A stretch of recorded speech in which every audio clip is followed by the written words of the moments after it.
Tipp today, in association with Slattery's of Pecan, your main Peugeot dealer for over 50 years in the Premier County. Slattery'sGarage.ie.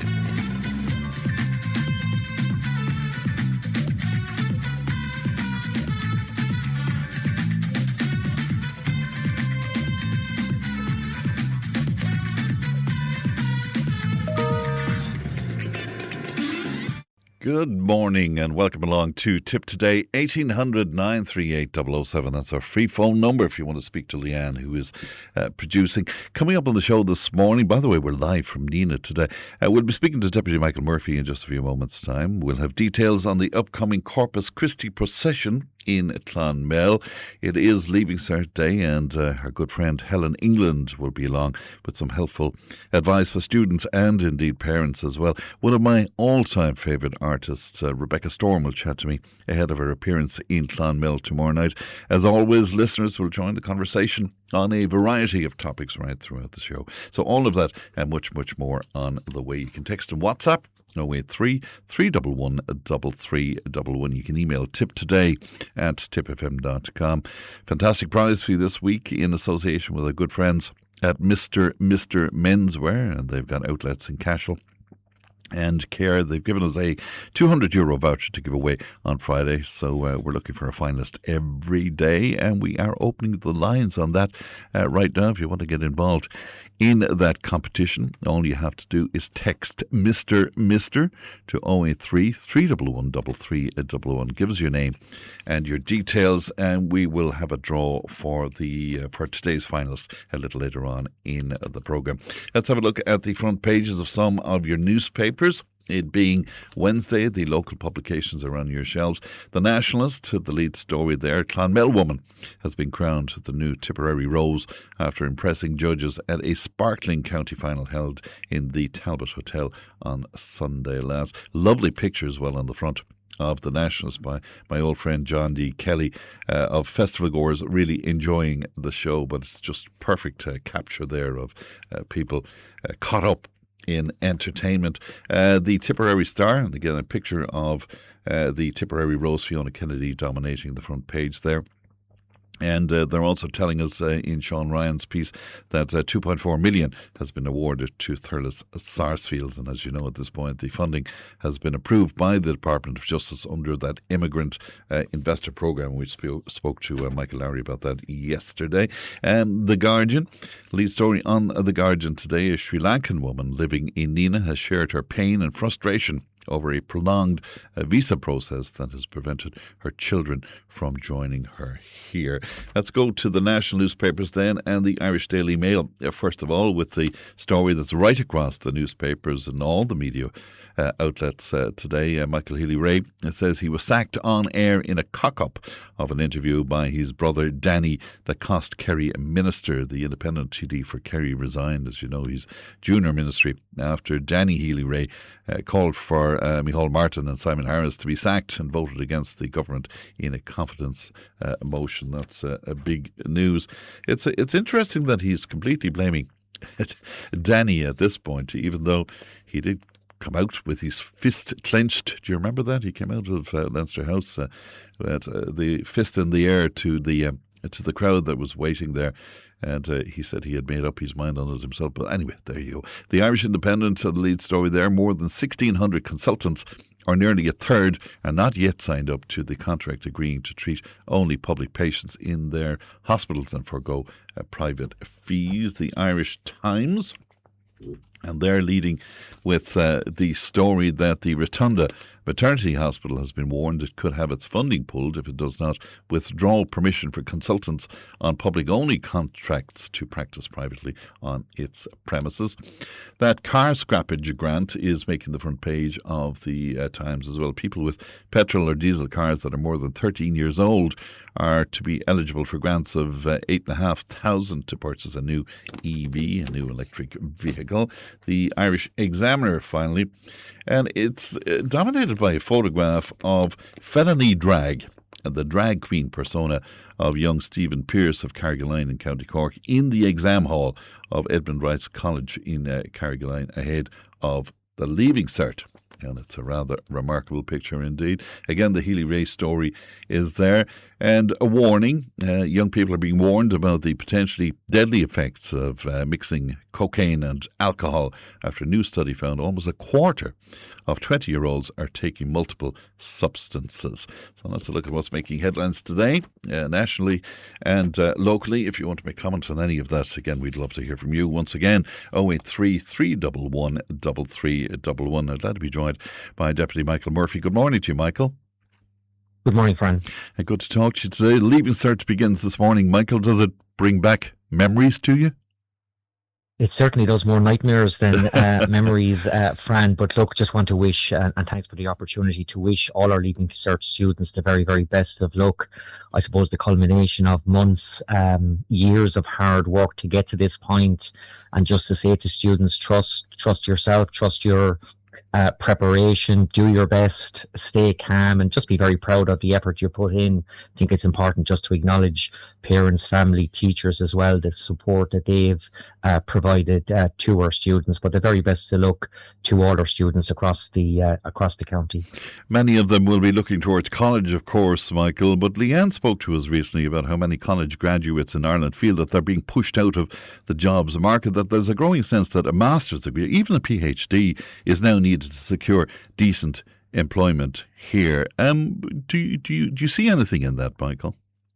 I certainly do, and it's a timely question, and I can confirm that the Minister for Further and Higher Education is in County Tipperary early next week, and I've no doubt he'll do an interview with yourself, Fran. Look, I agree. I think a lot of graduates will recognise exactly what you and Leanne have been describing. You know, people invest, 3-4 years in a degree, and then they discover there's additional professional requirement, additional cost, additional postgraduate qualifications before they can enter certain careers. So I think there's a legitimate frustration there. And of course, the backdrop to all of that is workforce shortages, something we've discussed at length on your own programme. For example, teachers, speech and language therapists, healthcare professionals, so many barriers to entry. Look, on the shortage, on the workforce shortage, I think government has recognised that there are shortages, particularly in the area of health and social care training places. It's important that we continue to address that, particularly an expansion of the speech and language therapy courses, but other related programs as well, because we know the demand is growing. One of the conversations I had with Leanne, and it's particularly frustrating, whereby postgraduate professional standards exist for a region, but there's no consistency across the European Union. We see whereby someone's qualifications are recognised yet not recognised in Ireland, and I think that's something that we urgently need to address. The Susie grant, of course, as well. Just many who are considered to be middle class, Michael, they don't get the grant, but they are struggling to try to pay because, of course, they have all of the other costs of living as well. Is that something you hear about in your constituency offices? Of course. Now, the threshold for qualification for Susie grants is increasing all the time, and I think the threshold, to qualify for some element of Susie is up as high now as €90,000. And just a reminder that the Susie grants, as they apply to postgraduate courses now, a grant of up to 6,270 for fees, and almost 8,000 in maintenance and other eligible costs as well. Look, there are additional supports there as well, Frank, just a champion, and I have assisted a number of students with the Student Assistance Fund. So that's for those experiencing financial hardship, and particularly for those families that don't qualify for Susie, that are above that financial threshold. There was a number of other kind of schemes as well. I know the free fees scheme, but look, we need to do much more. Fran, as you said, my own view is that we need to make it easier, not harder, for talented graduates to enter professions where there are shortages. So that means a number of things: more training places, and of course more financial supports, but also better recognition of existing qualifications. Look, we need to maintain standards, but at the same time we need to reduce unnecessary barriers, of which there are many. You've welcomed the handing over of the new community nursing unit, St Anthony's in Clonmel. I think it's happening on the 22nd of this month. Michael, I saw your video last night. It looks incredible. Yeah, look, a really, really positive story. Just to mention St Anthony's, as everybody from South Tipperary and the wider region knows, long associated with care, compassion, support for older people. I was delighted to visit the new facility in recent days, an extraordinary facility, an extraordinary investment up in Glenconnor. It's a new 50-bed community nursing unit, 25 beds, Fran, on the ground floor, 25 beds on the first floor. Just to mention as well, of the 25 beds on the ground floor, 3 of which are I suppose assigned for palliative care, and I just want to acknowledge the South Tip Palliative Care Working Group.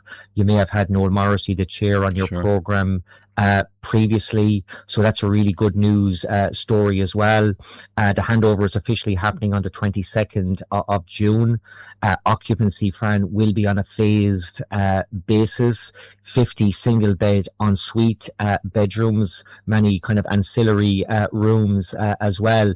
But the initial phase will be the transfer of the existing 18 service users in the existing St Anthony's into the new unit. That will happen first, and thereafter it'll be a phased occupancy in terms of the additional rooms. But glad to report that all the regulatory recruitment steps have been completed.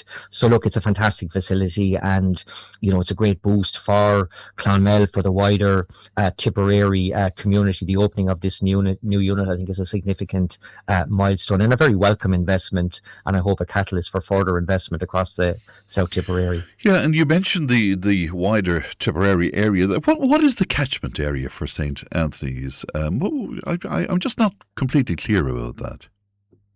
That's a good question, and it's a facility I visit regularly, but I do know it caters for the whole region, and not just in terms of South Tipperary, but West Waterford, East Cork, West Waterford. So I would say it has a catchment area definitely in excess of 200,000. So look, as I said, it's a welcome boost, a welcome investment in what I would call the care and, most importantly, the dignity of our older citizens. But it's a fantastic facility, and I think that was reflected in the video that I uploaded yesterday. But look, people across the region will have the opportunity to visit the facility in the coming weeks and months, and as I said, hopefully a catalyst for other investment across the constituency as well. Yeah, with all the nonsense about the development of a community nursing unit in Cashel, Michael, there is a belief in Cashel, because of historical issues, that Cashel losing out because of the investment in St Anthony's. How would you answer that? That's certainly not the case, Fran, and obviously working very closely with Councillor Declan Burgess on the ground in Cashel. I can confirm that the most recent update that I received in relation to the Cashel CNU was on the 7th of May from the Minister's office directly, and I quote, "The process has involved the engagement of a property agent with the intention of acquiring a suitable site, and this element should be completed shortly." I can't confirm, as frustratingly as it is, the exact location of that particular site. What they've said to me is, and again I quote, "Due to the sensitive nature of any proposed acquisition, no further details can be disclosed at this time." But in terms of my engagement and Declan's engagement with the Minister, with his team, with the HSE, absolutely committed to the CNU in Cashel, as am I, in terms of advancing that project, Fran. And there's no link at all then between the huge investment in St Anthony's and the lack of investment so far in Cashel. But a lot of people in Cashel are very suspicious that won't ever go ahead.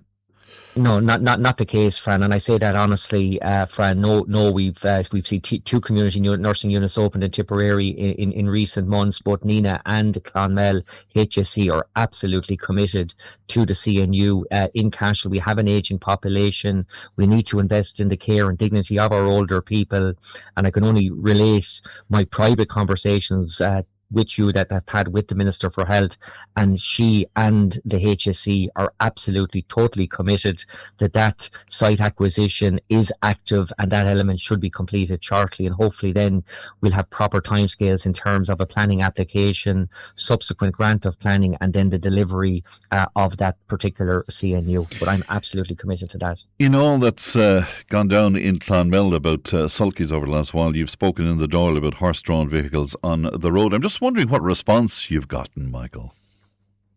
Yeah, so look, very good response. I wrote to all three ministers, Minister for Agriculture, Justice and Transport, on the 24th of April, the establishment of a working group.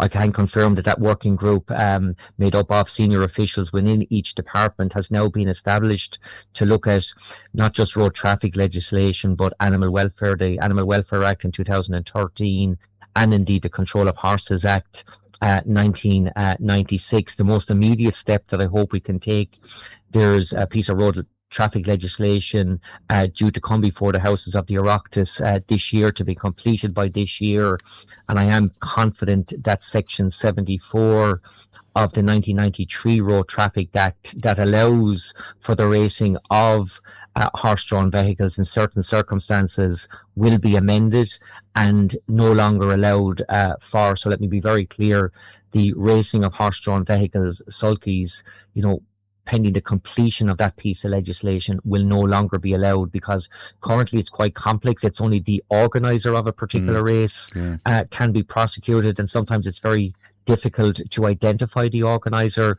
This is going to remove any right to race a horse-drawn vehicle, and I'm hoping that step will be completed by the end of this year. There are other steps obviously being taken by the Council in terms of the creation of exclusion zones, which I fully support, but the wider issue then about minimum age, insurance, regulatory kind of framework, that's a matter for that working group, and as soon as that working group makes any recommendations, I'll bring them before the Transport Committee of the Oireachtas, which I chair, Fran, and happy to update you and your listeners at that point. And just as you say, you are chair of the Oireachtas Transport Committee, Michael, and I know that you've gotten some figures recently in terms of road traffic offences. You were kind of appalled by them, really. You said they were shocking. Shocking, yeah. So look, obviously a key focus of the committee at the moment is the whole area of road safety, and we've had many focused meetings with many stakeholders. Those meetings coming to a conclusion shortly. We have the RSA in very soon, the Garda Commissioner himself, along with his Assistant Commissioner, the Minister. So we'll complete that set of focused meetings. Thereafter, we'll make a number of recommendations. But the main contributory factors to fatalities on Irish roads are alcohol and drugs, first of all, which account for almost 35% of all fatalities, and then speed. I say between alcohol, drugs and speed, more than 50%.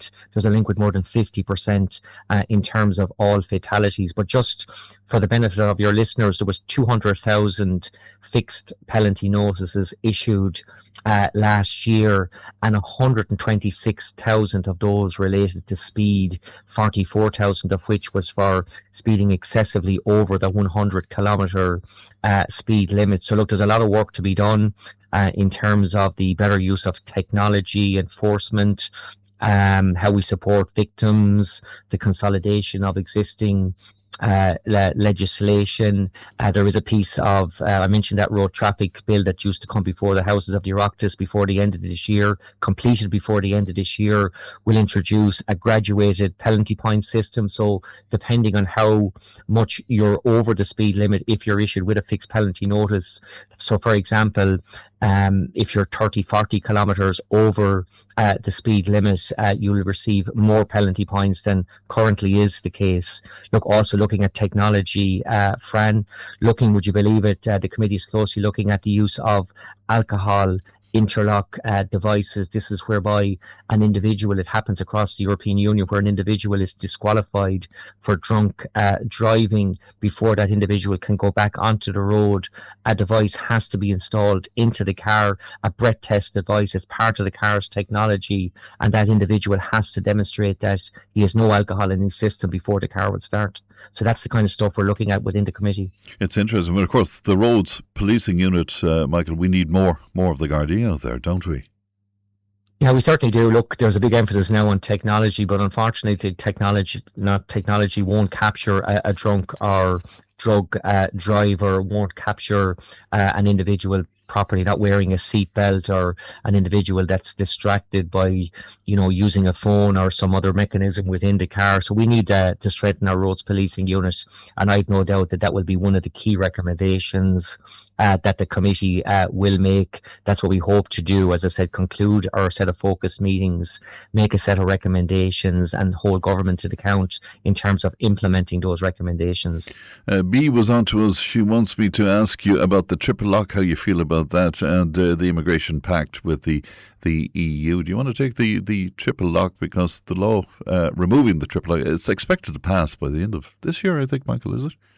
Yeah, so look, obviously I haven't seen the draft legislation yet, Fran, and look, there's huge differences of opinion in terms of the triple lock. The fact is that the UN Security Council has a veto in terms of the deployment of Irish troops abroad. We don't believe that should be the case, and for that reason, we're removing that third lock, as they say, that UN mandate. So the countries like Russia, China won't have a veto over our peacekeeping plans, and just bring it back to accountability within Dáil Éireann and government.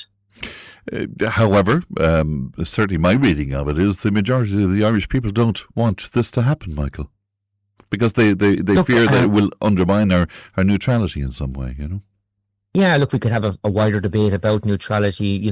There's, Irish and Ireland as a country, we're not aligned to any military alliance. By removing that third lock doesn't necessarily impact, in my view. And as I said, there's huge differences of opinion, and for many even people, within the party, Michael. Is there a difference of opinion within your party, for example? No, I think there's a consistency within the party, certainly within the parliamentary party, and having attended, weekly parliamentary party meetings, there's full support, certainly within the Fine Gael parliamentary party, which is just 1/3 of the leg of government, for the removal of the triple lock. That's just a fact, Fran.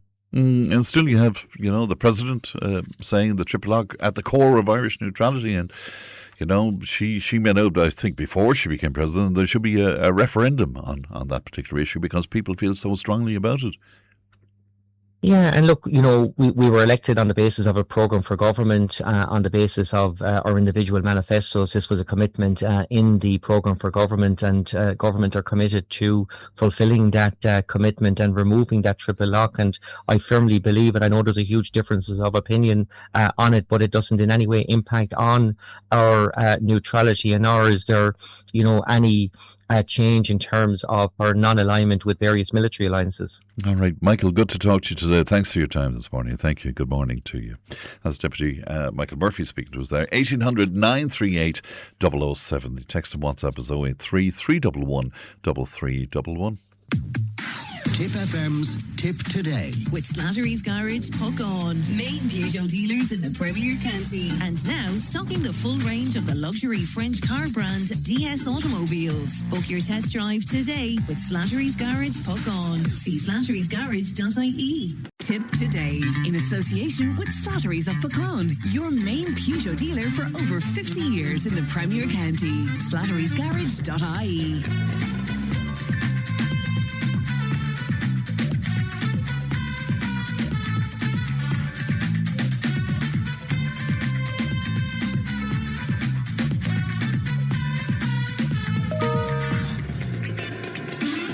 Why are people who previously couldn't envisage a life without eggs cutting them out of their diet? Well, animal activist Jerry Boland has been looking at this in a recent piece, and he joins me now. Good morning to you, Jerry. Good morning, Fran. And good to talk to you today, and good to talk to you again. You're advocating that we stop eating eggs altogether, Jerry. And now, as somebody who eats eggs almost every day, why do you want us to stop? Well, I know it might seem like a strange thing to suggest, but I suppose where I'm coming from, Fran, I've been 40 years a vegan, and I suppose when I look at food, when I see people eating sausages and other animal products, I see them eating animals, and most people, don't see themselves as eating animals. They just see it as food. But I'm aware, because of the work I've been doing for the last 40 years, I'm aware of how the industry, the animal agricultural industry, has become industrialized over the last 50 years, 60 years. And so we no longer talk about animals down on the farm, apart from the cattle. Nearly all of the chickens that we eat, and a lot of people eat a lot of chickens, we never see them. It's a hidden industry. They're indoors. Likewise with the pigs, and likewise with practically all of the eggs that are eaten in Ireland. Like about 60% of all the eggs that are eaten in Ireland come from what we call indoor operations. There's about 240 egg-laying farms in the country. About 60% of those, the birds will never see the light of day. And then the rest of them are what they call free range. But I've been to a lot of free range operations over the years, and if they're commercial operations, which they almost always are, the birds have access to the outdoors, but they rarely go outdoors. And so the birds are deprived, in all of these systems, the birds are deprived of all of their natural behaviors, like their dust bathing, just the general way that a bird. So in other words, their whole behavioral life is suppressed. And also because they've been selectively bred to lay an extraordinary number of eggs. Like the birds, descend from the jungle fowl of Asia. And typically the jungle fowl of Asia, which still exists in the wild, will lay about 20 eggs a year. But in the modern egg industry, through selective breeding, these birds are now laying something between 250 and 350 eggs a year. And this causes enormous stress and enormous problems for their physiology, as you can imagine. I was reading your piece, and as I say, I eat eggs every day. I eat meat as well. But your description of what happens in the commercial hatchery certainly grabbed my attention. I was a little bit horrified by it. Would you just describe the situation where the chickens are indoors all of the time? Just give us some of the detail around that, would you? Yeah, well, I'm always reluctant to give too much detail because people just don't want to know. But the way I look at it is that, we just have to eat the food, etc. Like the animals have to go through this on a daily basis.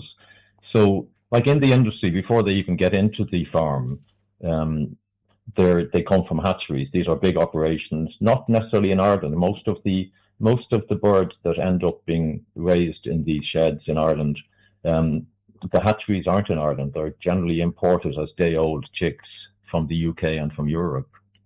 And so what happens immediately in those hatcheries is that if the male chicks are separated from the female chicks, and because the male chicks have no benefit to the industry whatsoever, they're automatically killed. So they reckon between the broiler chickens, which are the chickens we eat, and the egg-laying chickens, which produce the eggs, globally, recent estimates are 6.5 billion male chicks are crushed or macerated or grounded up or suffocated or gassed every single year.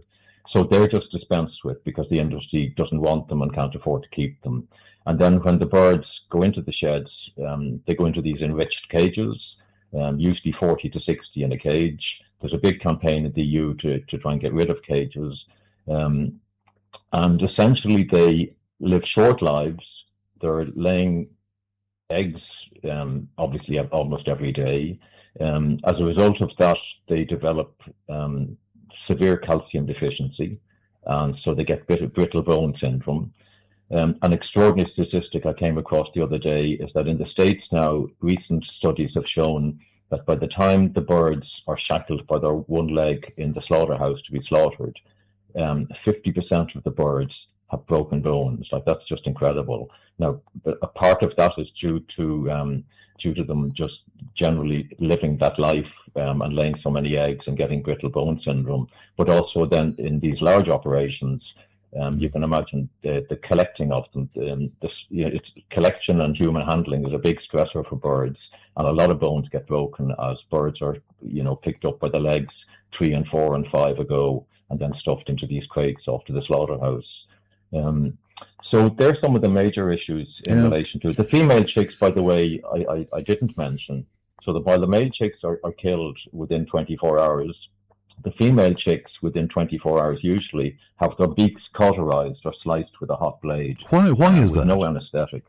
Well, that's because of the stressful environment of these sheds, where the birds have a pecking order and wouldn't normally be living with 20,000 other birds. They'll attack each other, obviously, and so it's to prevent them from attacking each other. So the bird's beak it's not an aesthetic part of the anatomy of the bird, as I'm sure everyone listening would imagine. It's a crucial part of the bird anatomy. It's a highly sensitive instrument, and cauterizing it is hugely painful and hugely stressful. Do you think widespread? Like you may well get some people calling in and saying we don't do that, but in almost all commercial farms, this is standard practice. These commercial entities, I guess, wouldn't exist unless there was a market. So there is a huge market there, isn't there?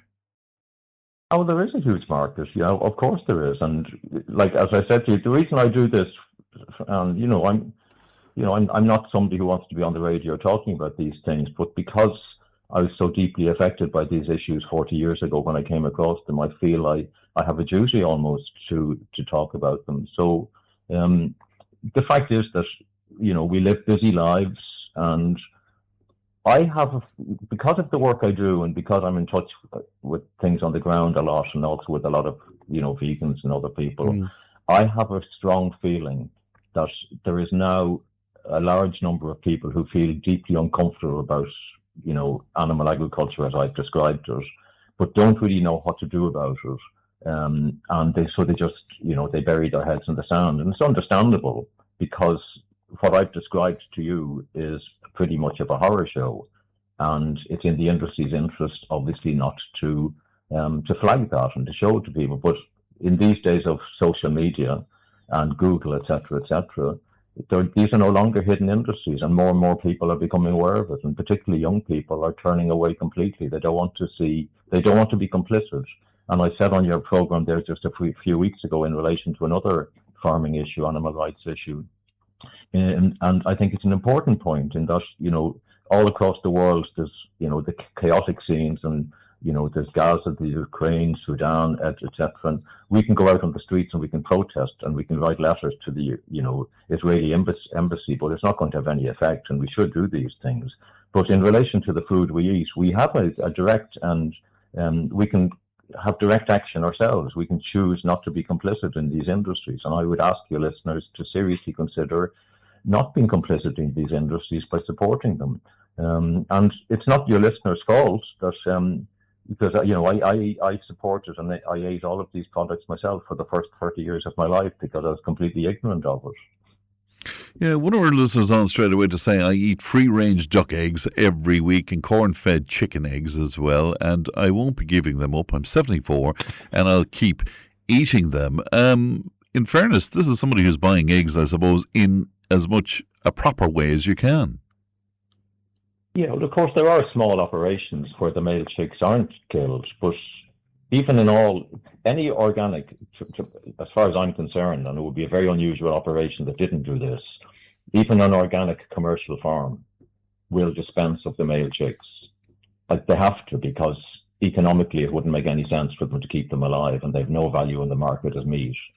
So at the very outset of it, so that man who phoned in, that's probably just maybe a backyard, a couple of ducks and geese, etc. And I personally wouldn't do that, but I don't. That's not what I'm asking your listeners to consider. I'm talking specifically about the large commercial farms that are caught up in this system. They can't get out of it, and they have to do what they're doing. And so it requires change at an EU level. But the farmers themselves, the economic markets, the margins are so tight, and it's an industry of scale. It's the same with the pig industry, the chicken industry, the same. You pack as many into a shed as you can, and you feed them as quickly as you can, and you raise them to slaughter as quickly as you can, and then you slaughter them and you bring in another lot, and that's how it works. It's an economy of scale, and the whole so it doesn't work unless you do it that way. But it's going down a rabbit hole, and there needs to be a significant change. And there are significant moves in the EU to turn the ship around in relation to animal agriculture and intensive farming. But it's going to take a long time. And in the meantime, consumers can make their own choice by not supporting these industries. All right. Well, as if you'll forgive the pun, it's food for thought. Jerry, thanks very much indeed for coming on with us today. That's Jerry Boland. How do you feel about that? One listener saying, I'm in the lucky position that I can afford 5 eggs for breakfast each morning, and I'm considering moving up to 6. I personally don't stir outdoors that often, and I'm doing fine. Thank God, says one of our listeners on that. Okay, lots more coming into it. So let me have a glance through it, and I'll bring it to you in a while. Tipp FM's Tip Today. With Slattery's Garage, Puck On. Main Peugeot dealers in the Premier County. And now stocking the full range of the luxury French car brand DS Automobiles. Book your test drive today with Slattery's Garage, Puck On. See slatterysgarage.ie. Tip Today, in association with Slattery's of Puckon, your main Peugeot dealer for over 50 years in the Premier County. slatterysgarage.ie.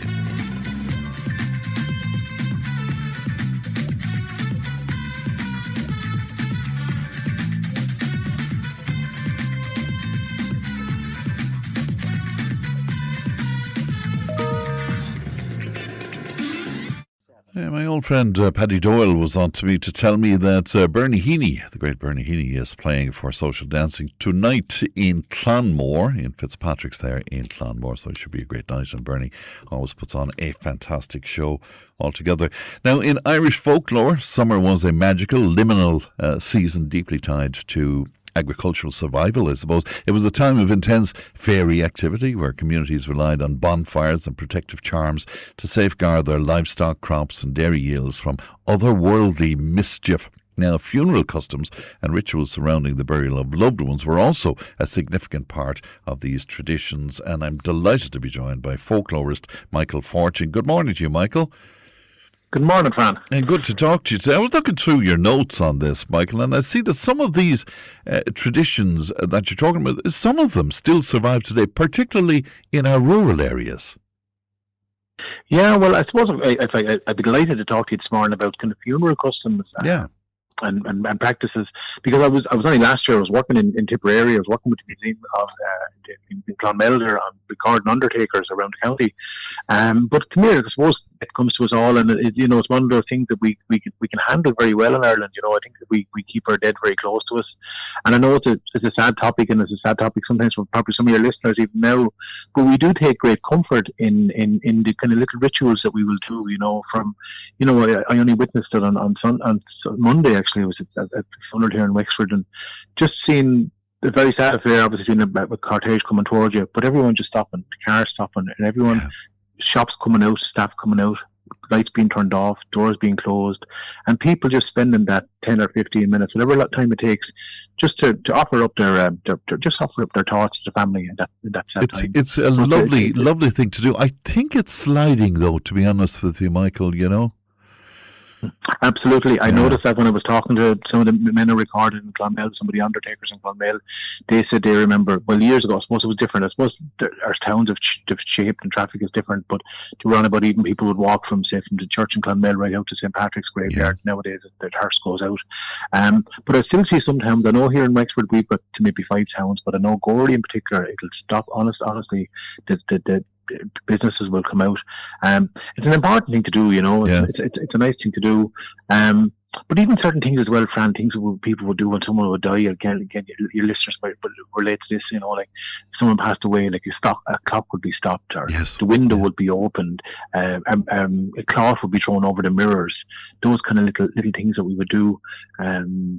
I remember coming across one tradition, and I didn't come across it in Tipperary, but I came across it from Newfoundland in the South Tipperary community, and they were saying that when the coffin would be laid on chairs. The wakes were all done at home years ago. Yeah. They said that they'd kick over the chairs real quick. He said, because they didn't want the soul to rest. That's like the idea of opening a window as well. It's just the soul to rest, or the devil to rest, or the devil to come in, and then to take the body off. Isn't it incredible? And it's so colourful as well. There was one you came up with, and I think it emerged from your talk in Clonmel, but it's something I hadn't heard about, which is the clothes of the dead people being worn by a family member or a family friend. Yeah, that was an interesting one. So I've came across it in parts of Kerry, again here in Wexford. I think it's up in Leitrim as well. Some people would, I get, I'd say if you're looking through the archives, as you were saying, Fran, certain things just get lost in time. Yeah. But one of the traditions was, I remember coming across, say if some young man lost his life, the mother sometimes might get a neighbour and child or young lad to wear the clothes of that young lad, maybe even for a few laps around the house. Or even sometimes as well, they were saying that they'd wear them to mass for maybe 3 Sundays in a row. I know the people in Kerry had that. They said that they'd wear the clothes of the dead. Yeah, honest to God. And here's one again for your listeners as well in Tipperary. I guarantee you some of the older listeners will remember the black diamond on the arm.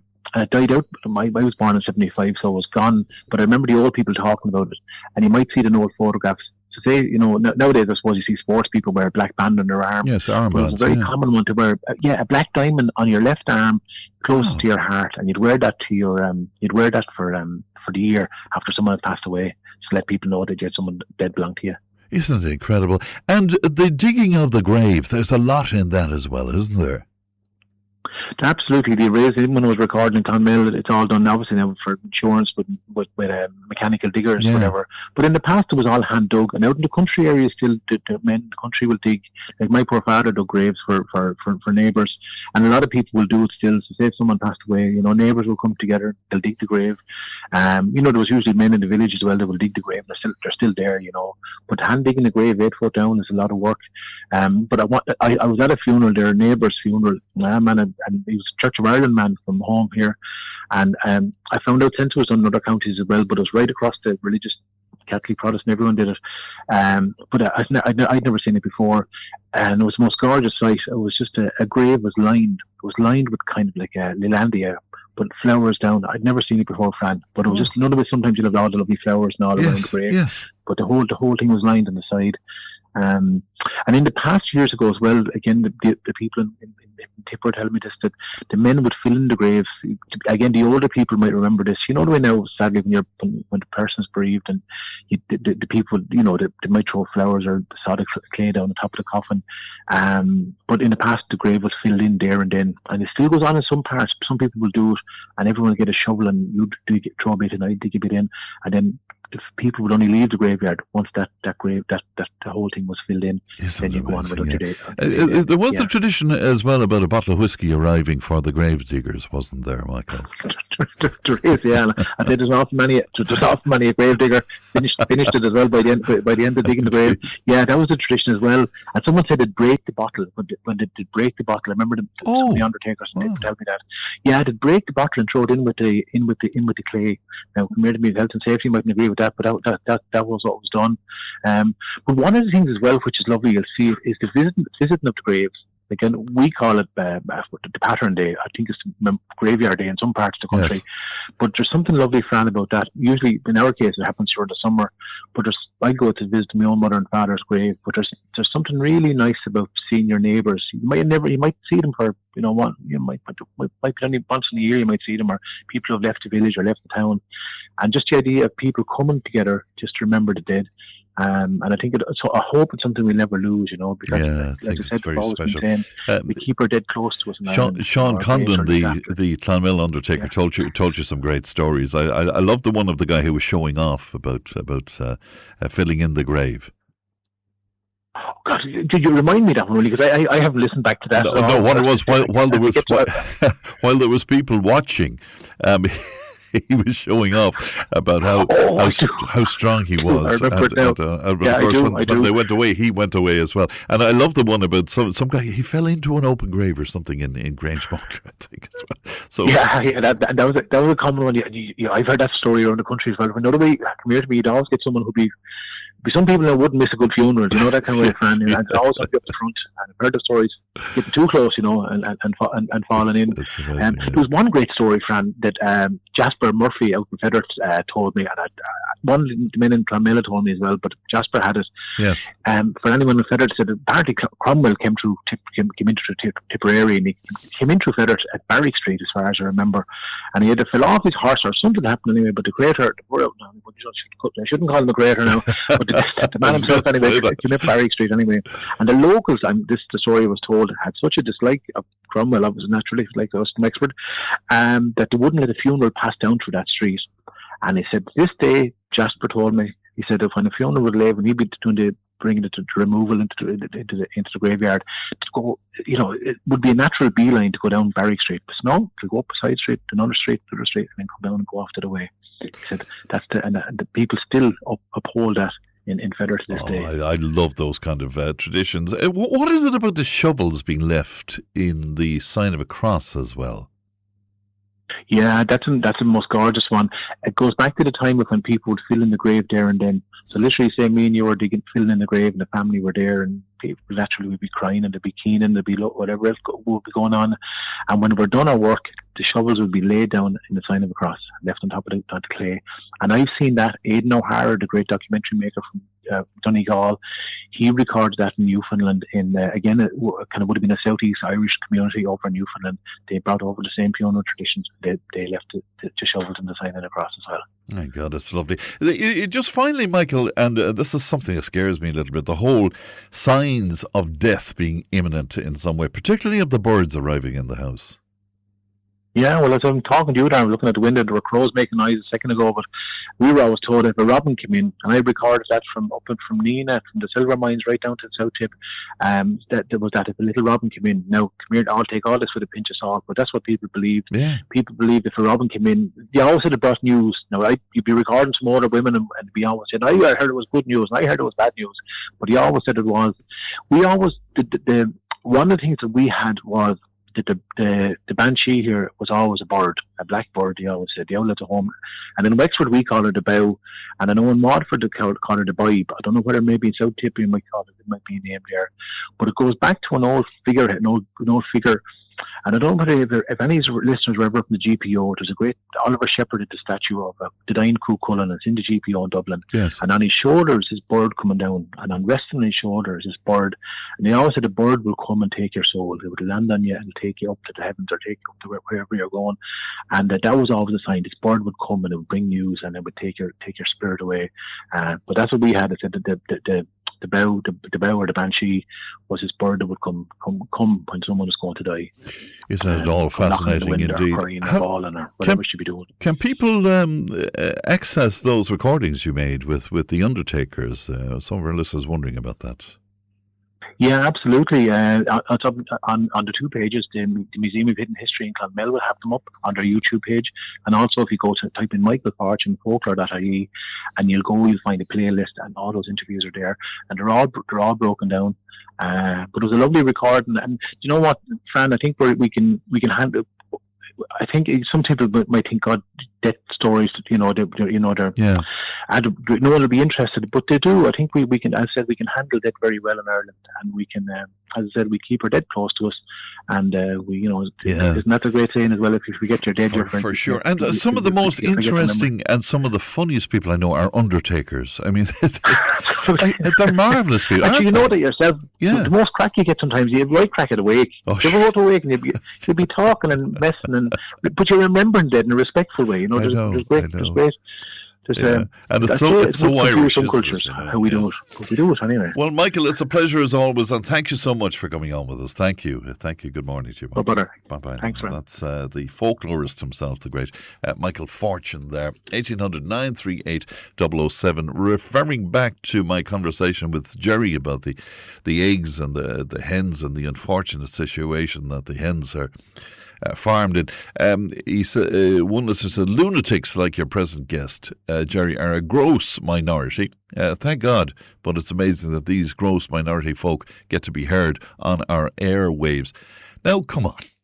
It's an opinion. It's somebody giving you the facts that, they observe, that they went to a lot of trouble to research. They put it out there. He wasn't shoving it down anybody's throat, really, I mean, he was putting it out there, maybe something for you to think about.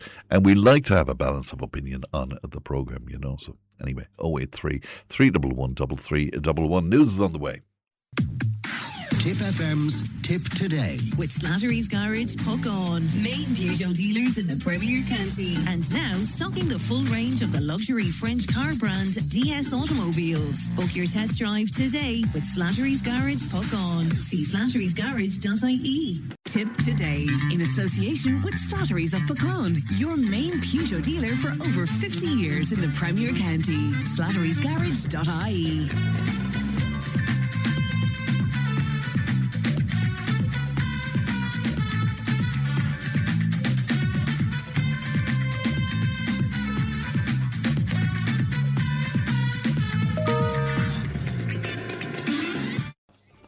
Thanks, Pat, and welcome back to the second hour of Tip Today. We're coming to you live from Nina. The star of stage and screen, Rebecca Storm, is set to return to Clonmel for a special evening of music and entertainment and offering audiences the chance to enjoy an unforgettable live performance while supporting a very important local charity.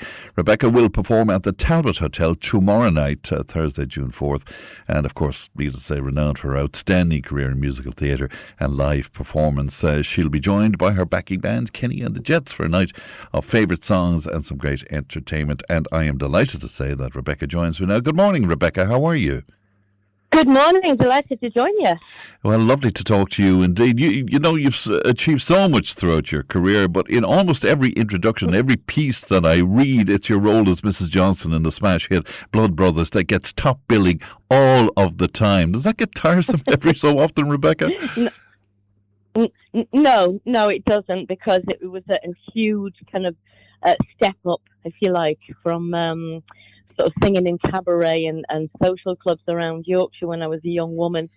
So I've been singing Mrs. J for 42 years, on and off. Not all the time, obviously, but on and off. And so it's no big surprise, and it's such a wonderful part to be offered. So I'm just glad to have been able to bring Mrs. J and Blood Brothers over all those years ago. In 1985 it was, Fran, and so many people came, and so many people are still coming and bringing their children and their grandchildren. So thrilled. Isn't no complaints from me. I think there's a Tipperary connection there, because I think you were involved with Frank McNamara in that show. Were you in the first one? Indeed, I was. Yeah. Yes, absolutely. He was a musical director. Yeah, we stayed friends ever since. And in fact, he produced one of my albums, and I met the beautiful Mary Lowe, his sister-in-law, at the same time. And she very often sings with me. She's not singing this time, but Alison Vard Miller is coming along and singing. She's one. Remember the Vard sisters? Of course, yes. Of that dynasty. So she's fantastic. So she's a guest and does a few backups with me. So with Kenny and the Jets, fabulous band. And that's your husband, your husband's band, of course, yeah. Okay then. Okay, I'll actually. Yeah, it's Kenny and the Jets. He's we've been together for 30 years, and he's my musical director now. So we have David Hayes, who he's like number one in the country now, and I just love singing with him. So we are so lucky that he's available, because he's just so busy. Yes. He's just about to go into the Oklahoma thing in the Board Gosh and Podgabra. We've got a fantastic band, Fran. So it's a night out for me, and I'm really looking forward to it. Well, lots of people around Clonmel and around Tipperary looking forward to it as well. And the mix on the night, I guess, musical theatre. And what else will you be looking to, Rebecca? To be singing? Yes. It's. I suppose it's songs that have in some way affected me. The very first song I sang on a stage when I did I suppose it was a talent competition when I was 10, and I sang Those Were the Days. Wow. And that's kind of stayed with me ever since, It's a great memory. I was a big Barbara Streisand fan, and still am, and I did a show called the Streisand Songbook in the concert hall in the Board Gosh, and that was a few years ago. So I do The Way We Were, a big hit of hers. I met Jimmy McCarthy many years ago, and I've fallen in love with Bright Blue Rose, and it's just one of his most beautiful songs. And more recently, I did a show Burt Bacharach songs. Yes. So I have a couple of his, Alfie, a few fun songs. Isn't it fantastic? A few Carpenter songs. So it's and of course, tell me it's not true. Of course, Easy Terms. Of course, Argentine. Don't Cry for Me, Argentina. I was a Vita for 4.5 years of my life, and it's Winner Takes It All. Bit of Fernando, it's a bit of a mixed bag, but it's, I suppose, if you're a musical theatre fan, it's kind of, it edges more towards that, really.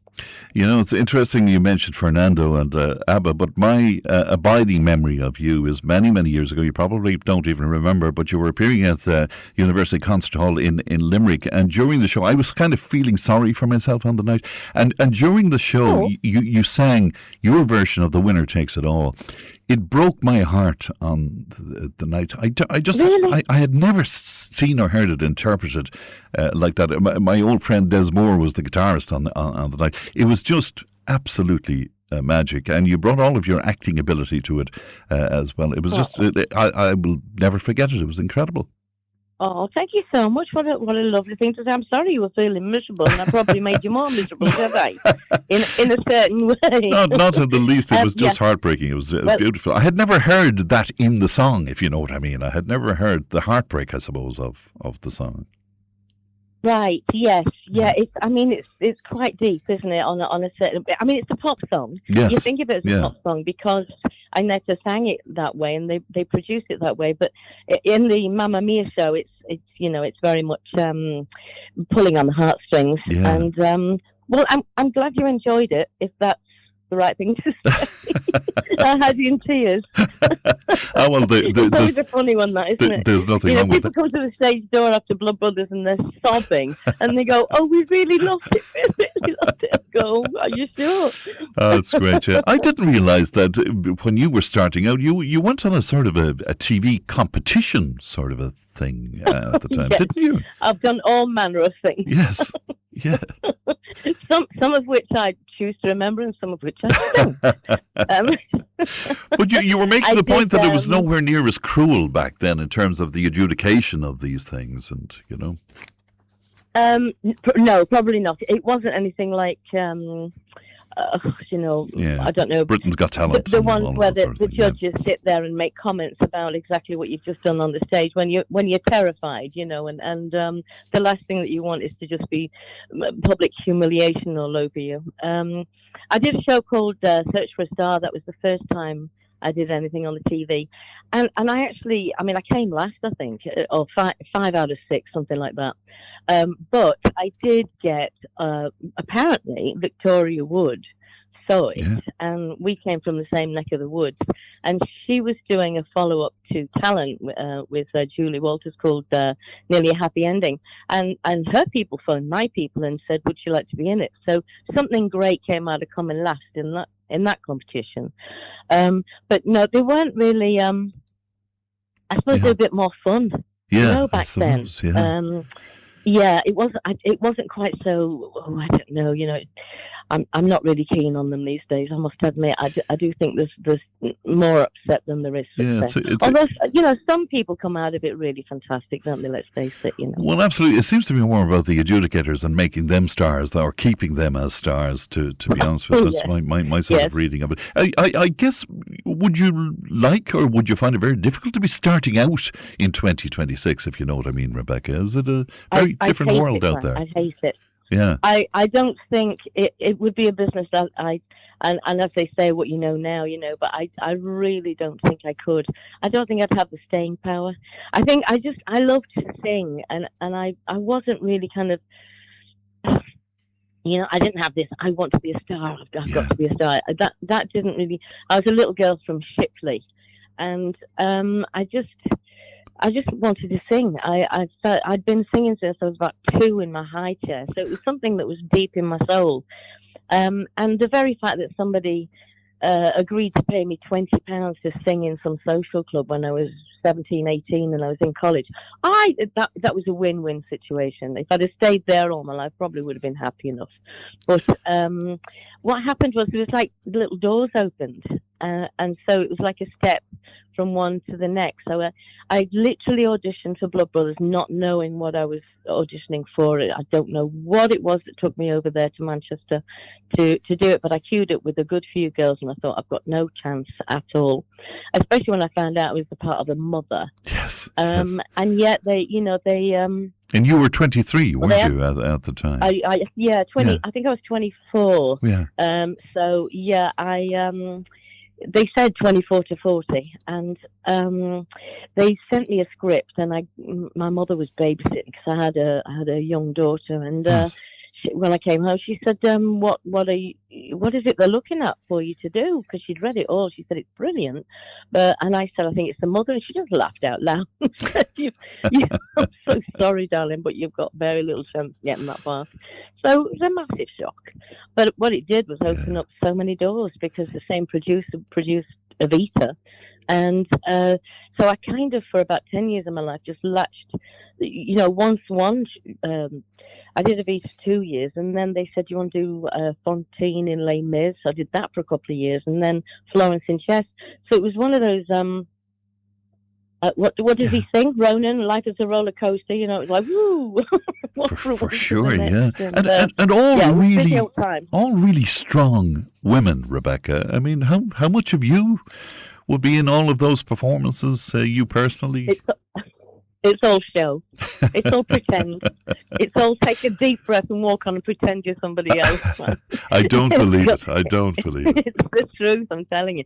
But, maybe I had a little bit more chutzpah back then, but, you realise as you get older, I still get very nervous.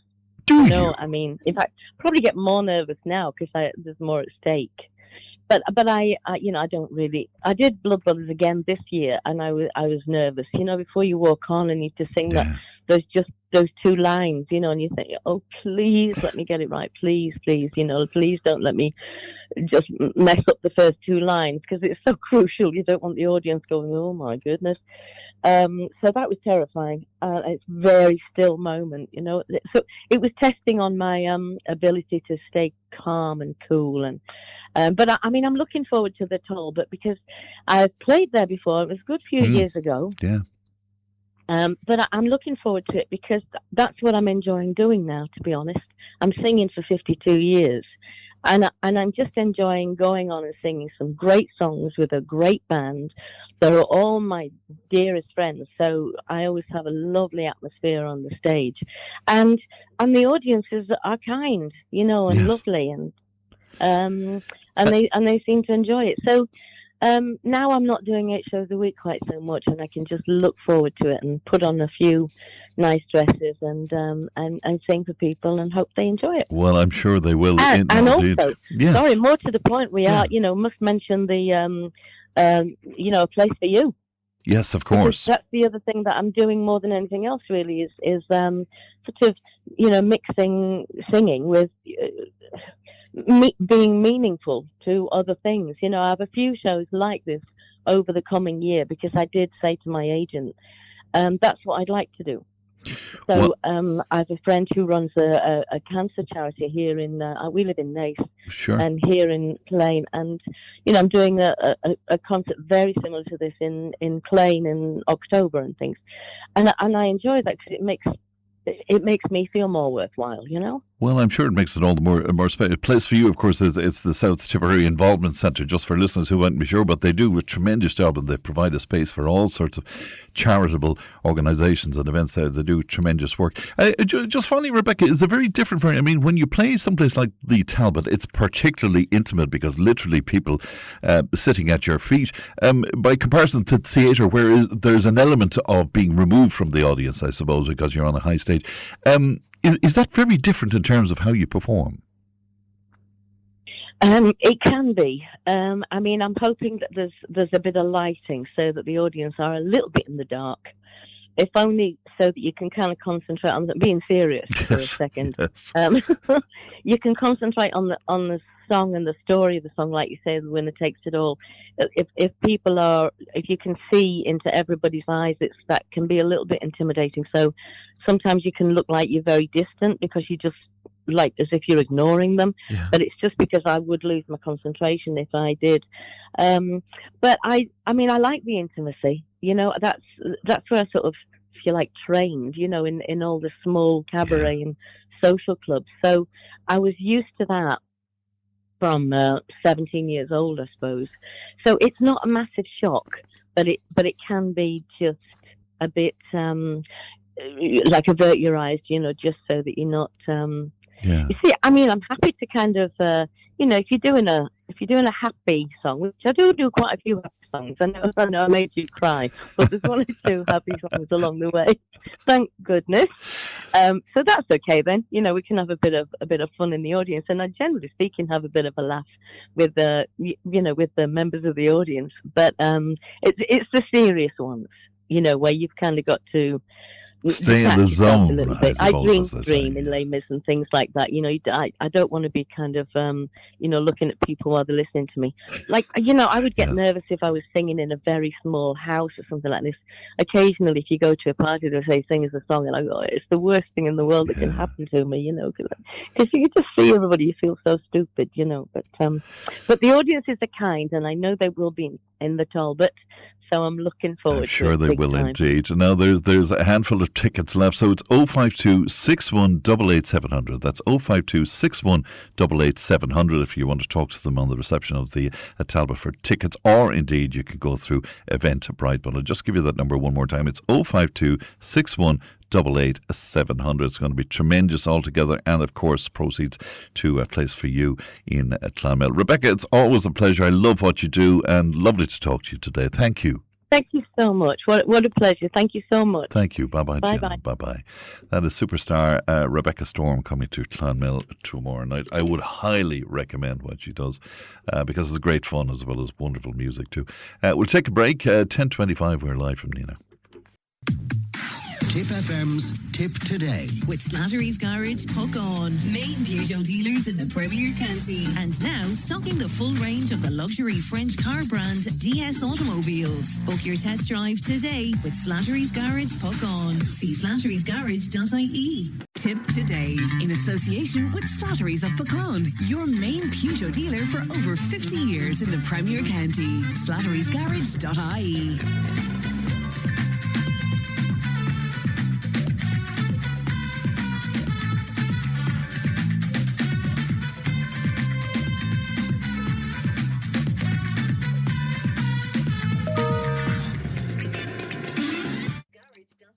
A record number of students are beginning the Leaving Cert examinations this morning, with figures reaching their highest level ever, would you believe? More than 66,900 students will sit English Paper 1 today, surpassing the previous record set in 1995 when just over 66,300 candidates took the exams. That's a lot of households stressed over the next couple of weeks. Well, a regular contributor to the show over many years, Helen England, joins me now. Good morning to you, Helen. Good morning, Fran. 66,900. It's incredible, isn't it? Is that combined between leaving and junior? Is that it? No, that's just English Paper 1 today, which is incredible. You have junior cert in your house, I think, Helen, do you? I do. I brought her in this morning. I was saying to my husband last night, maybe you drive her in, Neil, because I'm going to hit every ditch. You know the way I just be trying to be all calm and, yeah, it's grand, isn't it? But like inside, wanting to just grab her and bring her home again and watch. What was it we used to watch when she was little, in the nice garden before she went to bed? You know, I'm such an idiot, but that's what you want to do. But listen, she was good, calm. Well, I was like, don't you care? That's adrenaline as well. Use that to write. Just keep writing, you know. Of course, it is so. I mean, we obviously will talk about the students, but it is a roller coaster for the parents, isn't it? Yeah. It really is. You know, it is. And like, I remember being on with you a couple of years ago, and I said the same thing I did as I did then. I remember listening to someone on RTE. They brought in someone to talk, and they're like, make sure your kids eat healthy food and oily fish. Are you mad? I made a batch of shortbread, Maddie's favourite thing. Good on I made a big batch of that at the weekend. Good on She's chicken pie is one of her favourite dinners. That's her, just to give them a bit of comfort, because I don't know about you, Fran, but if I have a lot going on or if I'm stressed about something, I'm not going, get the sardines out quick. You know, you can be certain about that. Yes, absolutely. So yeah, and that's amazing. I mean, the same advice gets trundled out every year. Some of it is absolutely ridiculous, to be honest with you. You know, it's just people getting by this period. I think it's more of that, isn't Helen? That's all you have to do is get through it. Yeah. But I'm so glad, and I remember having this feeling. And funny, Maddie said it yesterday. She was like, and I know it's only the juniors there, but for them, it is a big deal. You know, of course. But so, and she was like, I'm just glad to be getting started. And that's the only thing I remember from when I did my GCSEs and A levels. as it was in the north, there still is the relief of just getting in and everybody stopped talking about it, you know, especially the Leaving Cert. It's everything, everybody talks about for years, as in the teachers. And of course, they're preparing them. And I really feel we have some brilliant teachers out there, a lot of good teachers out there, you know, and brilliant teachers that, and it is a big focus, but never, and I was saying this, because thank God after I dropped Maddie, I went straight to my strength training class. And you know, it was so good to expend some energy just to kind of get it out on whatever. But I was saying to the girls there, and they were agreeing with me, never before have we had it where there's so many alternatives out there, different opportunities for whatever you want to do. PLC courses are there. I remember when I used to run the job club and looking and being amazed myself of the multitude of, you know, opportunities, the vast array of opportunities out there. Can't even talk. Opportunities out there for kids. You know, in fact, there's really nothing that you can't do now. Exactly. You will find some kind of a pathway to it, even if you don't get the points. And I'm laughing as well, years before that, being on with you when I was on the job club. And I said on the show, you know, there's more than one way to skin a cat. And then someone was on, some vegan, come on, being offended, you know. But there's only one way, there's more than one way to skin a spud, you know. And so it's just, you know, but I do feel for the parents. I really do. And I feel for everybody, but it's tough. It's just get through, get the head down and get through. And again, and I know we say, because Neil here was last night saying, Maddie should be in bed at 10:30. And I'm like, listen, were you asleep at 10:30 the night before you started? You're not. Like, she was asleep by 11, I think, in fairness to her. But, you know, go with their rhythm of it. Water's the only thing I'd be like, drink lots of water. But after that, anything goes. Yeah. Is it proper, and I'm thinking, I suppose, more of the Leaving Cert here, is it proper the way that we do it, this kind of rite of passage thing? Could it be done better, do you think? Well, you see, a lot of the time, I know they have spread it out a wee bit with continuous assessment and stuff, but I still don't, like, it's still not great. Because a lot of the time it's about regurgitating information, it's memory recall. And if you're of a certain way, like I'm a visual learner, and if you learn in different ways than teacher tells it, you learn it, you write it down again. You know, there's so many other ways. That's why I think the apprenticeships are so good, because you're there doing, you know, you're out in the workplace as well, in the field doing a bit, and then you're back into college. But I know that's college. But I know there has to be something. I'm not mad about it, but I do prefer to the way in the north and into the UK, where you have at least, say, for example, I'm going back to junior cert. I don't overly mean to, but the Leaving Certs would have enjoyed this. Yeah. At least there's a break of TY that you can take, or most, or a lot do, to give you a freedom for a year to think about what you'd like to do after you leave secondary school. So, whereas in the north, it's 4 years of non-stop exams. So I don't like that either. So if I was to choose one or the other, I go with the southern system. It's interesting you're taking that, because I was always suspicious of transition year over the years, Helen, because I thought it broke that cycle of, you know, the diligence around stuff. Like, do you think got it a different way? Yeah. Yeah. Like, I know it's not for everybody, but I like it because, you know, they'll go way off and they do student exchange if you can. And it's different because it can be very expensive as well, don't get me wrong. But they could go out and do work placements and just relax a bit. And I often find they have a different relationship with teachers then, where it's almost like friends, or, you know, there's that kind of, almost like an acquaintance or a colleague by the time they go in to do their Leaving Cert, you know. So I like it. And some people think, waste of a year. Well, do you know what? Thank God. I am all for wasting a year at that age. What the feck odds is it? They have plenty of time at that age. No, my only fear for them was that it broke the idea of studying, I suppose, and the discipline of studying, and to get back into that again, you know. No, I know that too, but that's what you don't have in the north. They have that continuous discipline, but I just think you could get a bit of burnout and fatigue from that. So for me, now listen, loads can skip, and you know, some of Maddie's friends they're skipping TY to go straight in to keep going. That's fine. It depends on the child, and it depends on the age, I guess, doesn't it? Yeah. 100%. But definitely for my two, they'll be total transition year kids. You know, I can see it in them. You know, but yeah. So I just think there's more to life, and I know it doesn't seem like that now. And again, I'm thinking of parents standing in the kitchen listening to this, rolling their eyes, and they have their child doing Leaving Cert. But there is more to is more to life, and we see that. We unfortunately we hear every year of a child not making it, you know, as in something happens to be a car accident or whatever. and that's the end of their life and stuff. And you know, you think of the Dylan Quirks of this world and all these other kids that should be out doing different things now. Yeah. So a bit of perspective is no harm either. Just to say, listen, things, they're here, they're alive, they're healthy, they're fine, and they'll get through it. As I always say about stuff, they will or they won't.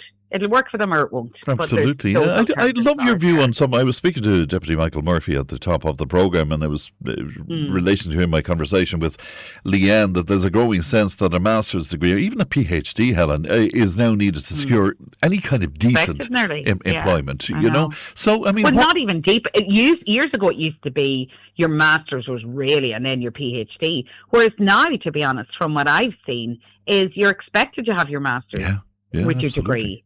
You know, and then PhD. So I think the cost of all of that, of course, is huge. Savage. You know?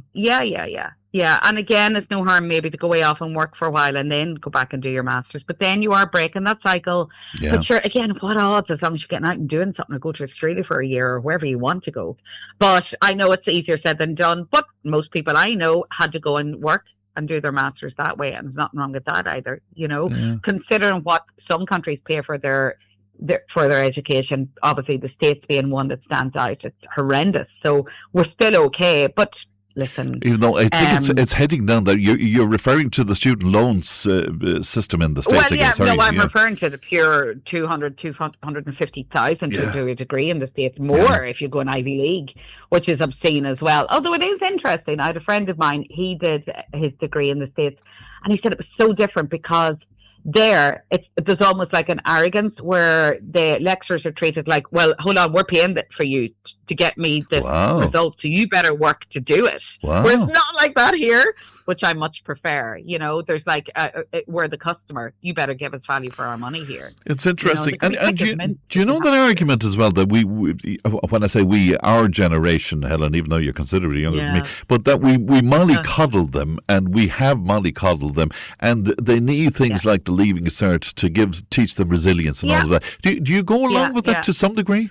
Well, again, we had that conversation in the class there, and one of the girls was saying that, I was saying the whole thing now is cognitive offloading, and this is what's happening. Cognitive offloading. What is that, Helen?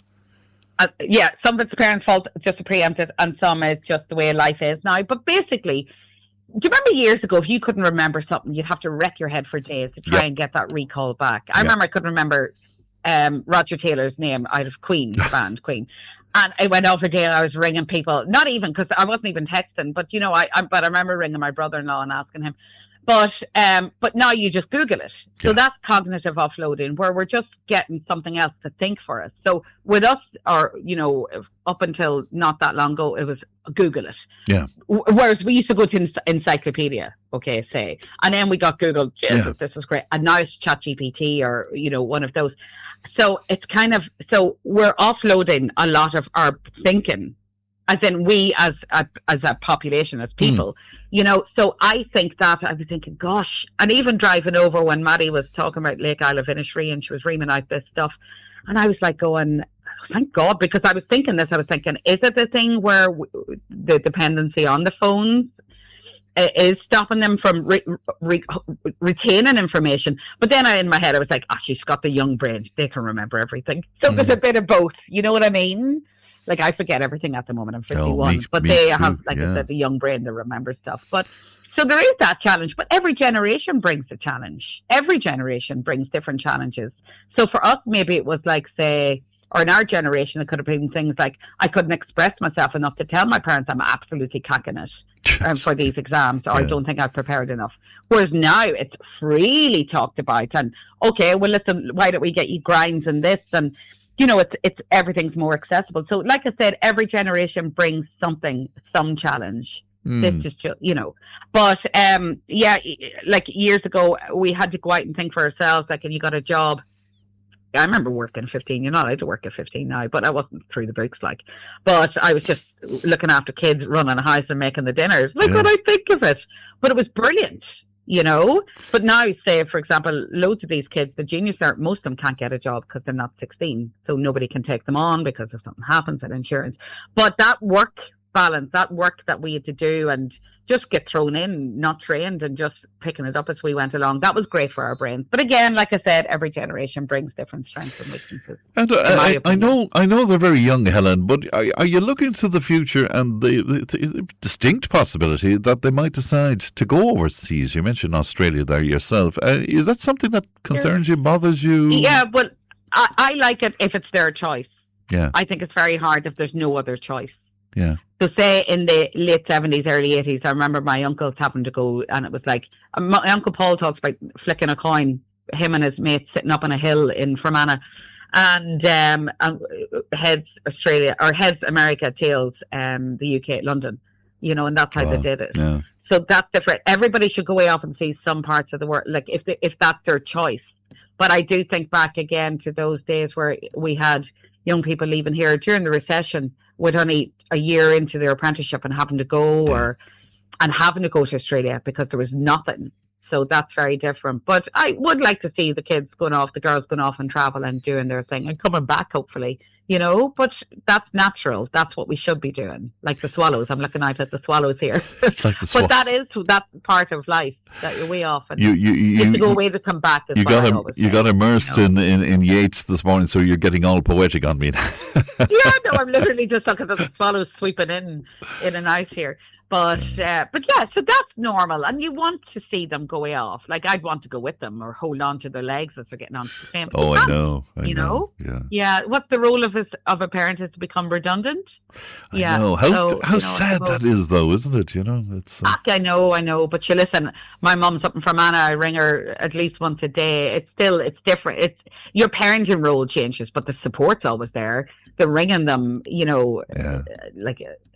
say me ringing my mother and that being part, and thank God I have it to be part of my daily routine. It's just the role of the parent, not being a parent becomes redundant, but the role that you play, is that then they can look way off and do it for themselves. And that's what you want as well. Of course, the main thing you'd be thinking of is housing. No doubt myself and Neil will be kicked out and thrown into a care home so they can have the house.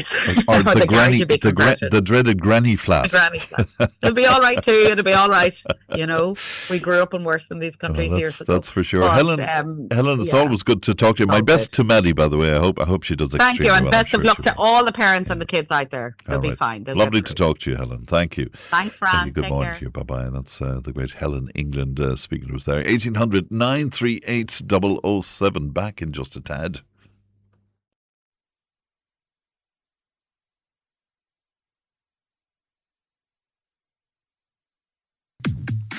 Tipp FM's Tip Today. With Slattery's Garage, Puck On. Main Peugeot dealers in the Premier County. And now stocking the full range of the luxury French car brand DS Automobiles. Book your test drive today with Slattery's Garage, Puck On. See slatterysgarage.ie. Tip Today, in association with Slattery's of Puckon, your main Peugeot dealer for over 50 years in the Premier County. slatterysgarage.ie.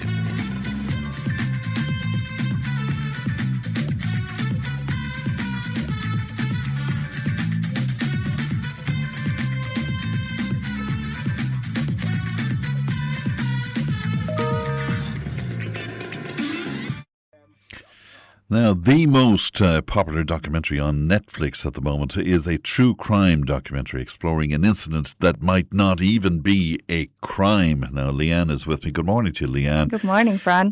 Will you tell us about this? It's called The Crash, and I happened to watch this as well. It's a riveting watching. Can you sum it up for people? Yeah, it's a bit of a tough watch. So it's based around Mackenzie Shrilla. So on the 31st of July 2022, she was driving a car, and in the car was her boyfriend and her friend. So Dom was her boyfriend and Davion was the friend.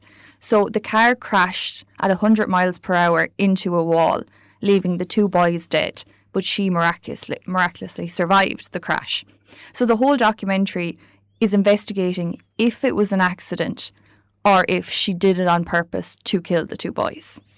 Now, she is a remarkable character in it because I couldn't make up my mind about her. It was like she has several personalities, but I know that wasn't an issue. But she was a peculiar. Yeah, she was very hard to figure out, and her parents seem to play a lot in it. There's a lot of talk about her parents online. They allowed her to move out at 17 into a house with her boyfriend. Yeah. In the documentary, they kind of hint at what the boyfriend was doing for work. They mention crypto and fashion. It's come out since he was a plug, as you'd call it in America. He was selling marijuana. So that is where all the money was coming from. And in the documentary, you see Mackenzie herself is very reliant. She's stoned a lot of the time. Yeah. Big into fashion, big into being the main character on social media, videoing her daily life, making TikToks. Kind of titled a mean girl in school, a very difficult character, had an attitude, her parents admitted, liked expensive things, which is why they put down the fact that she ended up in a relationship with Dom because he was able to afford her lifestyle.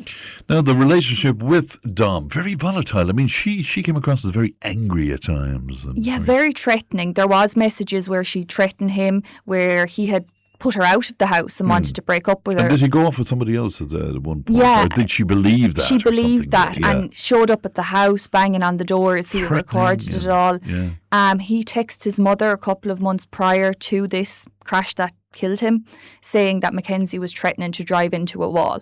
So months before, they were in the car together, had an altercation, had an argument, and she threatened to kill him in the car. Now, as you say, 100 miles an hour, and we see the actual footage of this, and it is so frightening to see it. 100 miles an hour without braking or anything, straight into this wall. But she wasn't to know that she would survive that, Leanne. I mean, you know. Yeah, and the footage is very interesting because you see her come to the turn to go down the road where she inevitably crashes into the wall. She puts the pedal down to 100%, the acceleration is down. Keeps it down. No attempt at any stage to brake. Now, the interesting thing is there's been a lot of talk about Netflix because this documentary seems to only kind of show one angle on it. And there's another documentary called Mean Girls 2. And in that, they investigate it and they say that they're using GPS trackers on the car and on her phone. They were able to pinpoint that up to the crash. She drove that route on her own 7 times. So this was premeditated? Yeah, so 7 practice runs. What some people think is that she didn't care if she died in the car. It was just by chance that she survived. And the thing is, they were at a party that night. In the middle of the night, she decided around 4 or 5 a.m. that she wanted to go home. Now, there was no drugs or alcohol found in her system, though. No, there was no drugs or alcohol found in her system, but they did find some in the car. There was also questions about if there had been a third person in the car or if someone had messed around with the crime scene prior to the police getting there because the boot had been opened and it looked like stuff had been removed.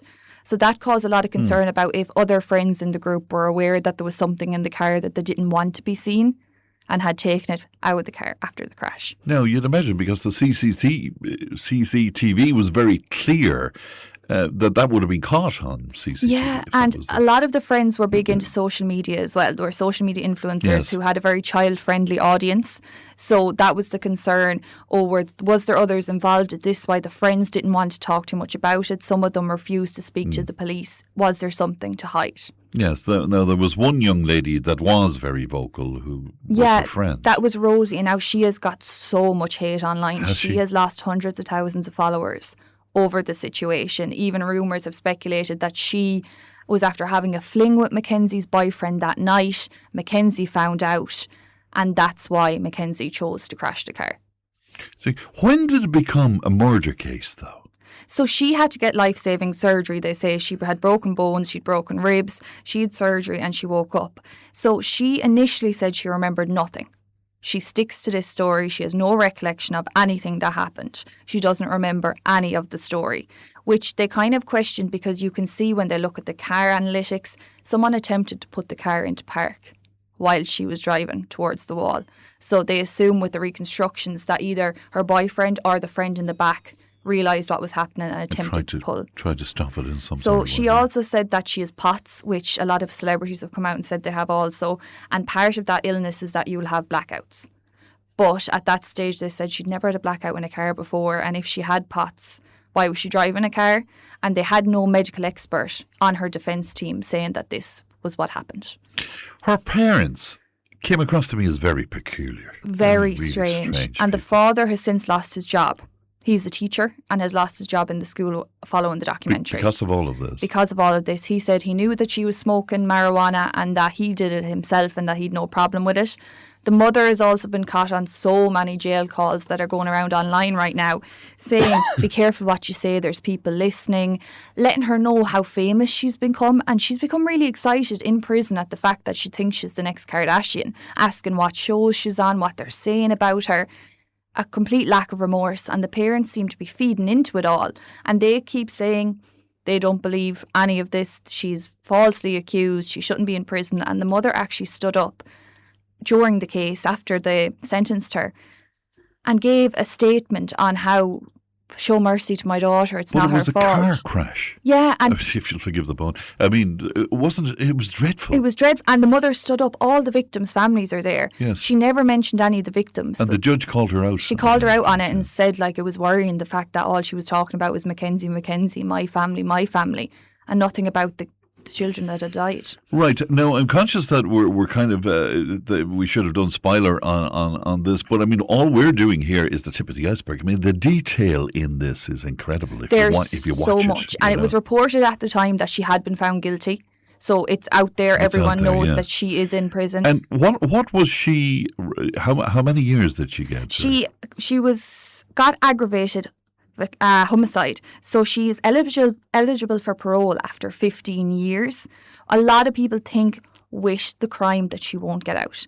But there's rumours now at the moment that Kim Kardashian has sparked an interest in the case, and Kim Kardashian is known to take on these cases, which would be exactly what Mackenzie would have wanted. So they would go for some form of appeal or mistrial, ask for another trial. They don't think she's had so many tickets in jail. So tickets you get if you misbehave while you're in jail. Okay. She has a huge amount of tickets. She's really misbehaving. They can't keep control of her. She's had girlfriends in there. She's been found in their rooms. She's been in the wrong place. She's attacked. She's got aggressive with staff members. So with a parole hearing, they take all this into account, how you've behaved, how you've shown remorse. And at the moment, it's unlikely. And of course, she still has a public persona on social media. Yeah, she's sending images to her mother. So they get iPads in prison to use to talk to their family. She takes pictures on the iPad and emails them to her mother, and her mother puts them up online. And she's preening in these. And she's asked the mother to make an account Free Mackenzie to try and get the public opinion behind them. It's incredible. We would both, I think, highly recommend this. Yeah. Everything we've talked about here, you've no idea how much there actually is in that documentary. You really need to watch it. You will be stunned. This is just the tip of the iceberg. Yeah, well, that's for sure. Tell me about you and serial killers, for God's sake. Yeah, really. This is kind of your hobby. I love true crime. Love it. And in particular, obviously I don't love it for the people who got harmed in it, but just from a psychology point of view, particularly the 70s and 80s in Los Angeles would be kind of the peak of... Like honest, decent serial killers. Yeah, and I think that time is fascinating because you could do anything, you could be anyone. There was no internet, there was no CCTV, DNA testing hadn't got to where it is today yet. So really, we're lucky that there wasn't so much more crime. You went to see an exhibition? Yeah, I went to the Mind of a Serial Killer exhibition in Dublin in the RDS. Oh, it was amazing. I couldn't recommend it. If anyone wants a day out, I couldn't recommend it more. It was just brilliant. Is it not very disturbing to see some of those? The last one it was a case in Colombia where children, I think there was 20 to 30 children, they had been found, I think there could have been up to 200, were murdered by a man in Colombia, and they had it all. He buried them in the forest, and the room was actually a forest with each their little outfits representing each of them. Oh my God. That one broke me. And it was the last one you see. But it's just, I think it's so important sometimes to know the level of depravity out there and be aware of what families are going through as well. Yeah, but suffice to say, there's a lot of it out there. There's a lot of it, and it's the psychology behind it. It's that idea of narcissism is a very high trait quality in serial killers, and a lot of them go into practices in medicine, actually, which is really unusual in things like pathology and surgeons. And is it a factual observation? Say they're mostly young white males. Young white males who have mommy issues. Wow. So they had a strange or unusual relationship with their mother, a lack of a father figure, or they had suffered abuse themselves in their early years. Incredible. Absolutely incredible. And you're going to something else soon, are you? Yeah, I'm hoping to get to the Battle of Bunratty this weekend. What can I say? Leanne, thanks very much indeed for that. And we would both highly recommend The Crash. If you want to talk to Leanne, it's 1800 938 007. News and information is coming up.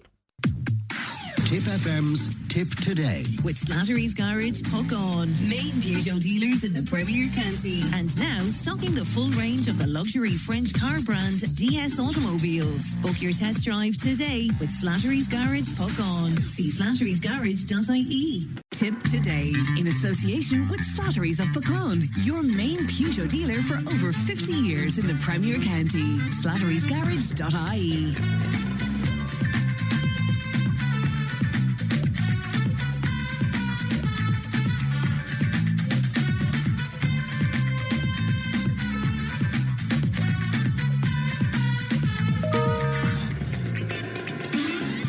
Thanks, Pat. Welcome back to the final hour of Tip Today. Now, our competition, it's a super one this week in association with our good friends at Mr. Menswear. They've given us a €200 voucher to give away on Friday, and we're looking for a finalist every day this week. We do have a finalist today. It's Katrina Ryan from Thurles. Well done, Katrina. You're into the big draw on Friday. So whether it's debs or confirmations or communions, weddings, race day, you'll find the perfect suit, shoes and accessories in store in Care or Cashel or online at mr.ie. Another opportunity to get involved in that tomorrow. Now, the Corpus Christi procession in Clonmel is scheduled for tomorrow evening. It will begin at 6 p.m. at St. Mary's Church in Irishtown. And to talk to me about it, I'm glad to be joined now by Father Nicholas Grace. Good morning to you, Father Nicholas. How are you? Hello, Fran. How are you? Great to be on again. And lovely to talk to you again as well. This tradition, was it last year? It was revived, Father Nicholas. It was last year, Fran. Yep, we revived it last year with the collaboration of all the parishes here in Clonmel, all the communities, all the people, and it was really, I think, a wonderful success. So here we are, going to try again. Very good. And many of us, of course, have very fond memories of the Corpus Christi processions in our youth. But as you say, it stopped for a period. Why did it stop in so many parishes? And I have no idea. Yeah. I don't know. It's a lot of work. Yeah. But the response from people, exactly saying what you just said, they were just remembering their youth, and even the youth themselves wondering, what is this? Yes. Yeah. This was wonderful. So just to be able to continue doing that, to suppose, I really, there's kind of, I'd say, a motive, really, I suppose, behind the organisers. You know what's been going on a lot here in the last year in the town, Fran? I know you've had people on the show. Yeah. People like involved with Comedia, people involved in the bid proposal, the town team, the local authorities. A lot of people have been working really hard to give the town a lift, right, in business, in footfall, in vibrancy.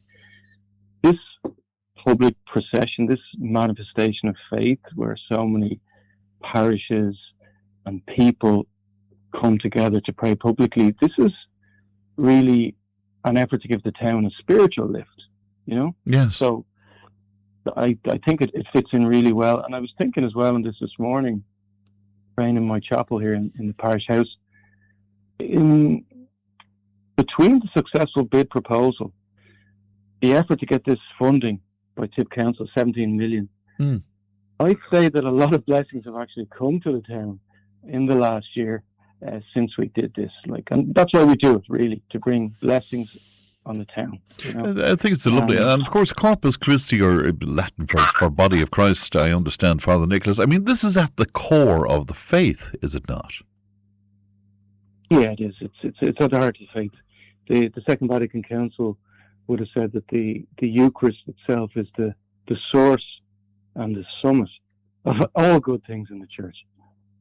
So, suppose, I'm pretty sure, that by honouring the Lord in this way, we get to express that Catholic faith in its core. And of course, it's something that's very true to the Catholic faith, almost completely, as probably I understand, the only faith who would be of that belief that the consecrated bread and wine physically becomes the body, blood, and soul and divinity of Jesus Christ, transubstantiation. It's very special to Catholicism, isn't it? Yes, in the Catholic Church and in the Orthodox Church and all the other those who belong to the Catholic Church but with different rites, yes, all would hold the Holy Eucharist as the most important, the central, because it's Christ with us, right? As he promised to be with us until the end of the world. And also, again, Fran, forgive me, I also, in view of what you're saying there, I have a personal interest in this. When I came back to you asked me a bit about this last year, and I was a bit shy, maybe. But when I started coming back to the faith about 20 years ago, really changing my life, trying to live out my baptism, it was reading the Holy Bible that kind of opened my eyes a little bit. But what happened then was I spent a lot of time praying in the church before the Blessed Sacrament. And it was in that daily prayer and that silence that I was actually able to get all the junk out of my head, and I was able to actually hear the call. And so I would really link a lot my own vocation to the Blessed Sacraments, praying before it. And so I really am tuned into the good it can do for people. So I've always been really enthusiastic about being involved in this in a public way for everybody. It's very interesting indeed. And for people who weren't there last year and people who mightn't remember the notion of the Corpus Christi procession, what exactly will happen, Father Nicholas? What will take place? Great, Fran. Thanks for asking me that. So we meet at 6 o'clock, or about 5:45 at St. Mary's. Clonmel have graciously offered to come and support us. They'll sing the hymns when the Holy Sacrament comes out from the church, and it will be placed on a special altar outside St. Mary's Church. There are prayers and a blessing at that altar. Then we will form into procession. So you've all the different groups. You've got the political authorities. You've got all the different kind of prayer groups in parishes, children making their first Holy Communion, parishioners, priests, clergy. So everyone forms in a solemn fashion. We'll walk up through the town to the main guard, and there will be another altar prepared. There'll be prayers, and we'll bless the town from that part. Then we will process down to St. Peter and Paul's, where there'll be a magnificent monument prepared by the Polish community. It's an altar. It's the altar of altars. It's like the Vatican, right?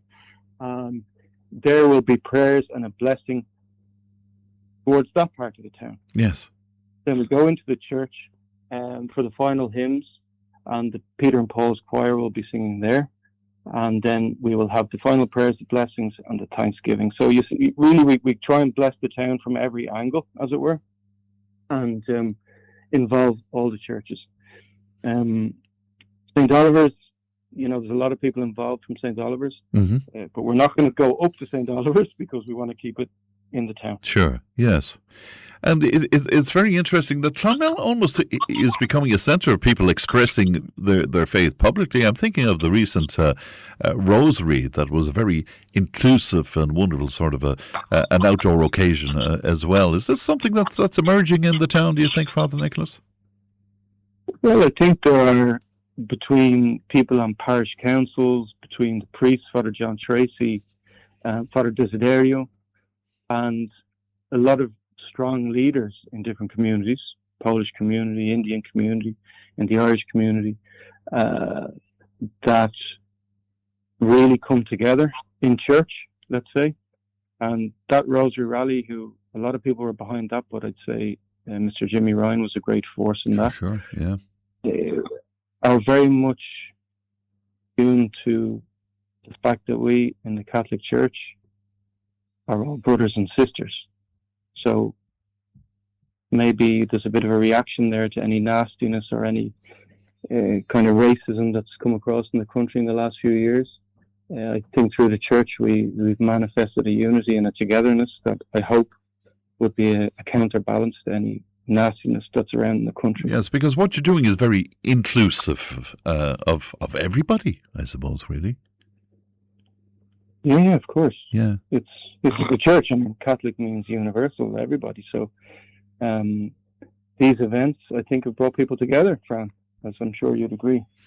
I'm thinking back as well again, what I remember from my childhood. I'm not sure how much you know about Cashel, Father Nicholas, but people used to walk through the convent grounds in Cashel and up Abbeyside. But I always remember that houses would put out pictures of the Sacred Heart, for example, and other items like that on little altars that each house would have. It was a remarkable sight.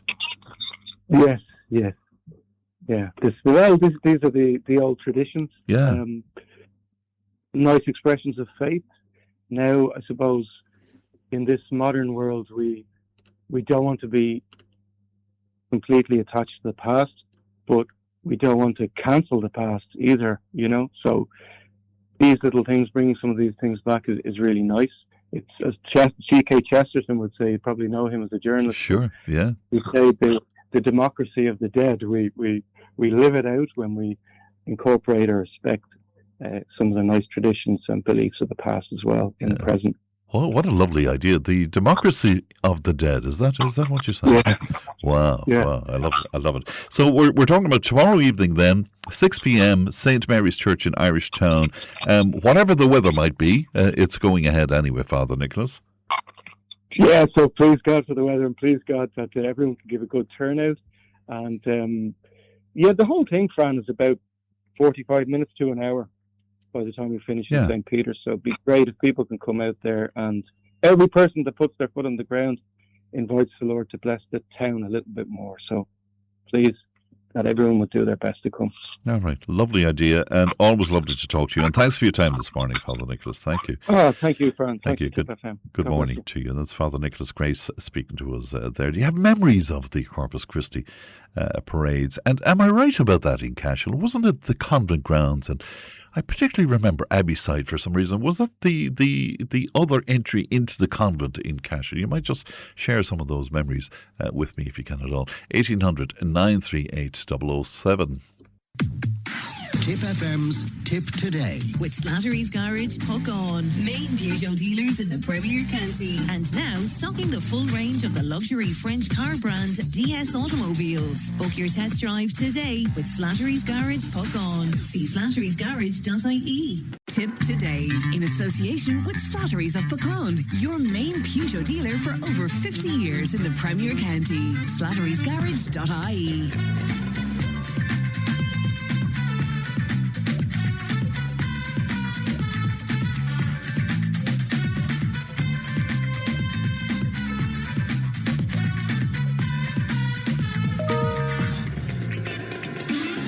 Now, social media and enhancement drugs shifted the focus within health communities across Tipperary. Well, Rachel Callahan is examining the idea in this week's Health Spotlight.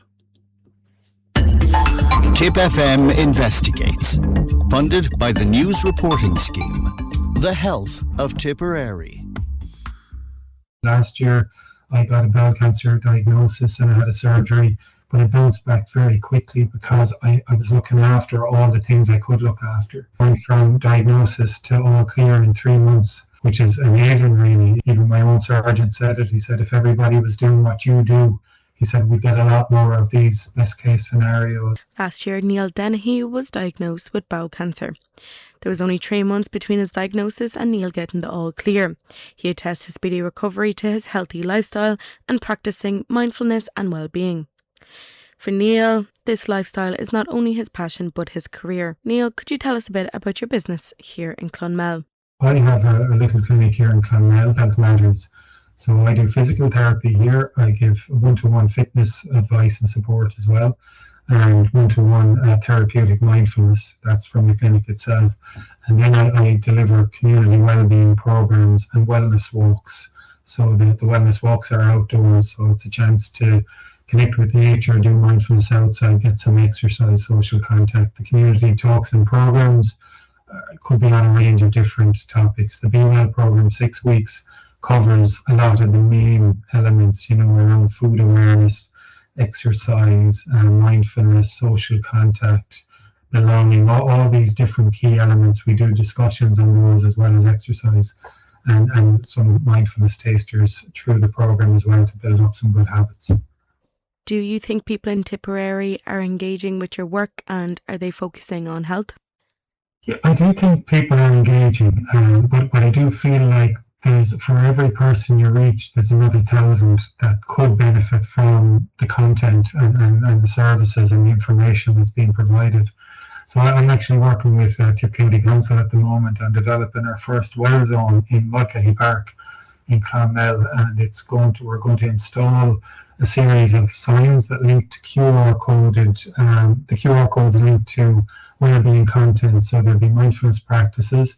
There'll be short talks on the key elements that we deliver in the live programs and exercise routines. And so anyone can just turn up at the park individually or in groups, and they can go around and they can scan it and they can have a listen to a mindfulness practice, or they can get the wellness talks or get the exercise programs to work from themselves. And the hope would be that will engage more people with that type of content, and they start using it themselves, and then maybe follow on from there by participating in other events if they see them advertised, because they've had a nice introduction. And for you, how did you get into this career, and when did you start to understand the importance of health? I started in health and wellness personally at 13. I wasn't particularly fit. I decided, I suppose because other people around me were fitter and sportier, I kind of decided I didn't like being the unfit one whenever we played a game or anything, being gassed out. So I decided to do some exercises myself and changed up the diet, cut out the junk food, and I saw a big difference in a very short time. In about 6 or 8 weeks, there was a big improvement in my energy levels and what I could do, and that was a real eye-opener at that age as to how we have a say in a big way in our own fitness levels and how we feel and how our bodies work. So that kind of continued on into doing more exercise, and I started going to a gym, and then I took up martial arts. And then from there, that led into doing a fitness instructor's course, because I think I felt like, this is good stuff. I want to share this with other people because they get the benefit that I get out of it. And how did your fitness and wellbeing journey change your life? Well, it led into an entire career, really, because I trained as a fitness instructor at 19, and I worked in gyms for a few years. And then I think I realised that the fitness, as good as it was in the exercise, it wasn't the be-all and end-all, because even though I was exercising and people were coming in exercising, they were still maybe picking up, and we were still picking up injuries. So it led to going into the physical therapy side of things, and I set up my own business. So I suppose I kind of had north and south Tipp covered for a good while there. When you first set up, what did you notice were the biggest challenges people in Tipperary were facing? The biggest one for the physical therapy side of things is definitely back pain. That's kind of the number one. And you could extend that out through the spine, so low back, up as far as the neck. And then after that, you'll have all the other body parts. You'll have the hips, the knees, the feet, the hands, the elbows, the shoulders. But definitely back pain is a big one. In the fitness side of things, in the gym, the majority of people were coming in for weight loss. You had the odd person who was coming in because they wanted to maybe improve their fitness for sports.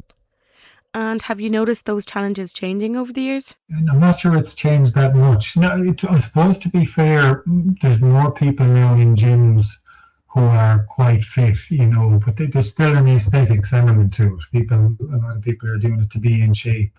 But the idea of being in shape, I suppose, has changed. So your social media and I suppose use of enhancements, drugs and surgeries has changed what people expect, that you have to look like to look good these days. So there's a certain amount of pressure there, and that leads into the mental health side of things, which is what I've gotten into more in recent years.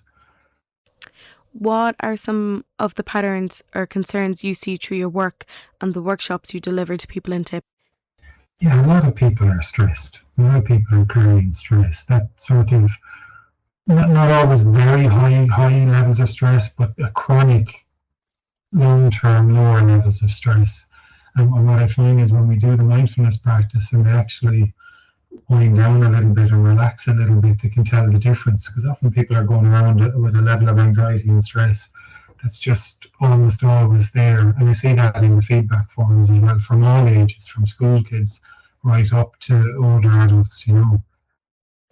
And do you think there are enough services for those people struggling with stress or wanting to start a health journey? Yeah, you see, you've kind of got the two sides to services. You have the ones that are connected to the HSE and the medical system, and then you have the private operators, complementary therapies, alternatives, whatever you want to call them. And I'd say between them all, we have a lot of good services, but the tendency is for people to go through the medical system, the HSE, you know, kind of not only, but that's where you tend to go. You know, if you're not feeling well, first port of call is your GP, and then you might be just in that system, and you could have long waiting lists. Whereas there could be other private individuals in your area that are providing really good services, but you mightn't get to hear of them, or you mightn't be sent their way, you know, because they're not in the HSE system. Recently, Clonmel-based GP Dr. Victoria Veach highlighted to us the pressures practices are under with long waiting lists. Here's what she had to say. Studies are showing our consultations, it's expected to increase our consultations by about 30% in the next 15 years. For someone trying to take the first step and wants to ask for help, for them to be met with, let's say, a 6-month waiting list, do you think that has potential to discourage someone in that situation? No, it can totally put you off. If you're motivated at the time to start, you really want to start quickly, don't you? You know, you're in that mode, you're ready to go. And yeah, 6 months of a waiting list could be just too long. And by the time it comes around, maybe the interest has gone off you, or the motivation, and you don't go for it. The programs are quite limited, and even the programs that I do with community groups, my longest program is 6 weeks. And 6 weeks is a good time to cover a lot of topics and start to develop some habits, but it still finishes after 6 weeks, and that's kind of it. Now, granted, there's always going to be other events and programs running in areas, you know, through Healthy Ireland and social prescribing, psych programs and that. But yeah, consistency is huge. So it'd be great if we had more stuff that was accessible more quickly and more consistently, that was always available to people. And from your workshops, what role do you think communities all over the county have in health outcomes? I'd say a huge role. What I've noticed is when you're in smaller communities where people are generally better connected versus your bigger towns, your bigger areas where, you know, you can be alone in a crowd almost. In smaller communities, the participation and the follow-through in other programs tends to be much higher. And it can be as simple as people talking to each other and letting each other know what's on and saying, I'll pick you up on the way, or I'll see you there. So do you think rural areas have better outcomes? Yeah, I would say with participation and continuing through programs, yeah. Now, you still could have some people in those communities who are isolated as well. So, you know, programs like the SICAP, Social Inclusion Community Activation Program, their remit is to look at harder to reach areas. So they will aim more for those spaces than maybe your bigger towns where there's more access to more programs and events.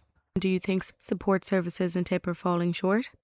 I would say yes, but not as any reflection on them and the services and the work that they're doing. I think the biggest issue for a lot of the services is funding. There's a Healthy Tipperary coordinator covering Tipperary, which has 175,000 people, I think, and a budget of roughly €75,000 to run programs for the whole county for the year. So I think it works out as about 40 cents per person for the year. So, you know, you're going to be quite limited in what you can roll out and what you can do for the general population in the country. And there are other services, you know, you have the sports partnerships and they've got funding as well. But I think even when you put it all in, it only works out as there might be €1 for every €1,000 spent goes into the services, these particular preventative services, you know, so it's not really a lot of our efforts and our spends are on the end point when people are already unwell, and of course they need to be looked after. makes sense to me that if we could do more in the earlier stages, we'd have more healthy people. I often say, when people talk about us needing more hospital beds and services, I often wonder if maybe we need more healthy people who don't need hospital beds and services. The essential services, the A&E level stuff. If we could keep people healthy with other services and have lots more fitness instructors and mindfulness teachers and therapists, lots of different services, being looked after and funded to run the programs, then we might need the big spend on the other end. And have you seen more progression and awareness in regards to health in Tipp recently? I do. Like years ago, if you heard of somebody doing yoga, they were a hippie or a bit strange, whereas now yoga is commonplace. When I started going to gyms first, people thought that if a man did weight training, he turned into a giant, and if a woman did weight training, she turned into a man. All that's changed. Mindfulness, when I was practicing mindfulness first, I was nearly afraid to tell anyone I meditated in case they think I was odd. And then I started talking about it, and now mindfulness is commonplace. We have more outdoor well-being areas. We've got blue ways, and we've got more walks being set up. There's definitely a shift that way. There's more awareness. Through social media, it has its benefits too. People are learning more about, different types of food, protein importance, different vitamins, reading packaging. That's become a thing more recently. Probably stuff we should have been doing all along, but there's more awareness around that. What advice would you have for anyone struggling or wanting to start their health journey? I would say that as humans, we're extremely resilient. We can take a lot and we can stay going for a lot. And we're changeable, we're adaptable. We exercise does have proven impacts on the physical health of the body. Mindfulness has proven benefits for the mental emotional state. I just finished a 13-month teacher training program in MBSR. It's been the most clinically trialed mindfulness program on the planet. 50 years in development. Loads of studies to show that it can literally change how we think, how our brains function, and how our nervous system responds to that. Diet has an impact on what we do, what we put into our body impacts it, and lots of other elements. So there's lots of stuff that we can do just because we feel a certain way now, and even if we felt like that for quite a while, there's still loads of potential to be able to change that around if we change the habits and the things we do so the body can adapt to those and respond to those. So service-wise, there are loads of services out there. I mean, I provide my services, but every town and village now has services, and there's health shops as well as, as I said, there's the complementary, there's doctors. What you'll find is you'll meet professionals, whether they're in the complementary side or the medical side. There's lots of well-trained professionals. So talk to people. There's it's confidential when you talk to somebody, so your information won't be passed on. There's safe spaces, there's kind ears. We have all seen what you're coming with before. You won't be the first. We're all human, and the same things come up. The people that come around, they look back, and it's a wow story, from where they were. And are you hopeful for the future health of Tipperary? What gives me hope is that we have lots of services, and they are getting more resources as time goes on. We definitely have more and more resources and services. There is a more holistic preventative approach. Even the HSE Sláinte Care is all about prevention. So that's coming in more and more. As I said, we're getting more and more outdoor spaces, walkways and parks and trailways that are being set up to give people the opportunity to get out and move their bodies and get fresh air. Awareness, we're becoming more open to the different types of therapies. It's okay to not be okay. It has been a thing for a number of years. So there's shifts in awareness and perspectives. Thanks to Neil Dennehy for talking to us today. Anyone looking to reach out can find the Health Matters Clinic in Clonmel, or you can reach out online. Tipp FM investigates. Funded by the News Reporting Scheme. The Health of Tipperary. And thanks to Rachel for that. We'll take a break. We're back with more Tipp today in a moment. Tipp FM's Tip Today. With Slattery's Garage, Puck On. Main Peugeot dealers in the Premier County. And now stocking the full range of the luxury French car brand DS Automobiles. Book your test drive today with Slattery's Garage, Puck On. See slatterysgarage.ie. Tip Today, in association with Slattery's of Puckon, your main Peugeot dealer for over 50 years in the Premier County. slatterysgarage.ie.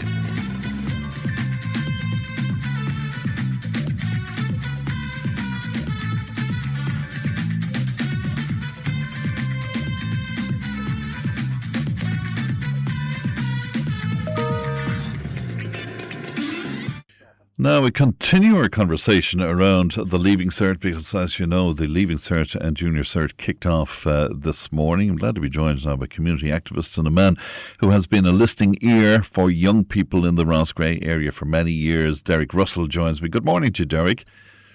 Morning, Frank. Good morning to all the listeners. Good to talk to you today. Leanne was telling me, Derek, you didn't actually do your Leaving Cert yourself. No, as I do say to people, the best qualification I have is nearly a driver's license.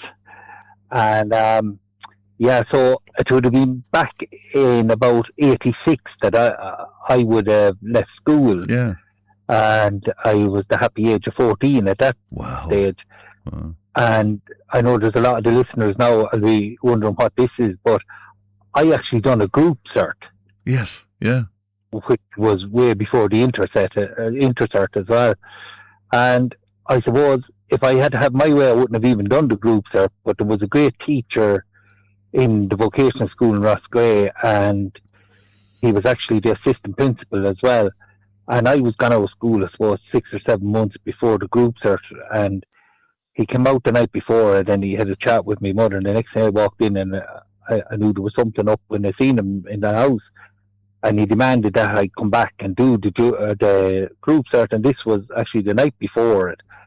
And through a lot of persuasion, they got me to do it anyway, and I actually wound up getting 9 honours in it. Like, even though you hadn't been studying, Derek? Studying, I'd hardly been going to school, to be honest, because I thought that I was a man of the world and work was all that mattered at that stage. But now, look, I wouldn't be advising anyone now that's listening this morning to go down the road I went down, because like it was okay back then. Jobs for qualifications weren't very high for some jobs, whereas now, you know, I suppose you do need a leaving cert at least anyway. And I know there's some very successful people in the world. There's some very successful people in Rossgrey that mightn't have a whole lot of doctorates behind their names, but they went on, they used their hands and they used their heads and got on very well in the world. Like, and, you know, just to say that the day that's in it, it's maybe it's not all about, you know, knowing algebra and everything like that. It's sometimes a bit of cop on can bring you a long way as well. Yeah, it's interesting. And do you have any regrets? I mean, you're a bright fella, obviously. 9 honours without going to school or even studying. I mean, can you imagine what you would have done with the Leaving Cert or college? Do you have any regrets about that at all, Derek? Well, look, sometimes I would. Yeah. You know, that's 40 years ago now. Yeah. And, you know, I suppose maybe, like, if I did go to school and went on and maybe went to college or whatever, I might have, you know, a higher qualification of a job and whatever. But look, at the time, school just wasn't for me. Yeah, yeah. And, you know, I got a job and I had money and whatever else. And, all down to the years. And, you know, I would have health problems. And I suppose maybe if I was working in an office or something, life would be easier. But it is what it is, and I'm happy enough the way I go in life. Yeah. And, you know, anything that I don't understand in life, I have friends and family that, you know, are able to help me out on it. But so far in life, nothing has ever posed too much of a problem to me. And God knows you've been helping other people for most of your life as well. The exam itself, as it is now, do you think it's a good thing? Do you think it needs even more work and more change? Do you think, is it putting too much on young people? Well, I think so, yes. I think maybe if I went down the road, if I was Minister for Education, I'd be, letting everyone do their first year. But in second year, a certain percentage should come into, your leaving cert. And maybe if the last 40% of your secondary schooling, if the last 40% of it was all on down to the leaving cert in June, but the other 60% should be assessed over the 4 or 5 years before that, and not have it all come down to the one day. Because if you were going through a bad spot in life with depression or whatever it might be, 2 or 3 weeks in your life could be the ruination of your life. But that's just my view on it. But I think it'd be a better system if every year there was a certain percentage of points and total them all up, and then, as I said, the last 40% come down to your leaving cert there. Well, I think they're bringing in, or they have brought in, elements of that continual assessment and project work and that kind of thing, but it needs much more, from what I'm gathering. What you're saying. Without a doubt, yeah. Yeah. And like I have my own son has just finished second year there now. Yeah. And it probably won't come into it in his lifetime of secondary school, but it'd be something that, I'd be adamant definitely for something like that. And it takes pressure off the student, and it takes pressure off the parents as well. Like, maybe some sorry, Derek, I beg your pardon. Maybe some parents might be more worried about the exams than the son or the daughter might be. But look, as I say, there's PLC courses out there, there's apprenticeships. It's a big wide open world out there now. Well, that's what I was going to say to you, because we spent ages thinking that college was the be all and end all of everything, and now we're back full circle thinking that maybe apprenticeships would be a very good option for young people. Yes, and we all saw there, and still do to this day, trying to get a carpenter, an electrician. These men and ladies, they're very sought after. Yeah, for sure. And there'll be always work for them. Yeah. And the amount of building that has gone on over the last 20 years in Ireland, all them houses will still all be needed to be maintained and whatever. So, to anyone out there, there's loads of options. And, if one thing doesn't work, the other will. And the young people that you help out and that you listen to and that you counsel, Derek, does the Leaving Cert come into it for them, or are they so busy dealing with mental health issues and drugs issues and all of that it really doesn't matter? What part has that in the lives of the young people who you would be trying to help out? Well, you see, we're all different, and it's the same for your 16, 17, 18-year-old. They all see the world a different way. But, for people who might be involved in drugs issues or people who have depression and that, sometimes someone with depression is just glad to move along from day to day and try and get into a better position in life, and just to try and enjoy life and have a bit of normality. And, from where I come with, people coming with mental health issues and that, it can be just a chat, and, I don't judge anyone, or I don't be telling them this is what you should do or you shouldn't do, but, I think it comes down to that. We just need to talk more the whole time. And, there's lots of services out there, but, people need to talk to someone sometimes at 2 or 3 o'clock in the morning. And some of the services can be fairly scarce at that hour of the morning. And, it just works out for me the way I work, that I can take phone calls during the night and whatever. And as I say, I don't solve everyone's problems, but I can help solve some people's problems.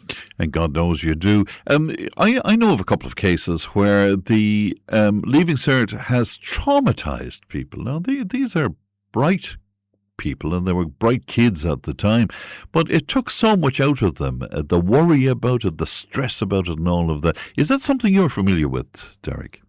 It is indeed, yeah. And you will get some people that, you know, if they're going to the dentist or going for the first driving lesson or whatever, it can cause an awful lot of anxiety. And some people get mixed up between depression and anxiety as well. Like, and they're two different things altogether.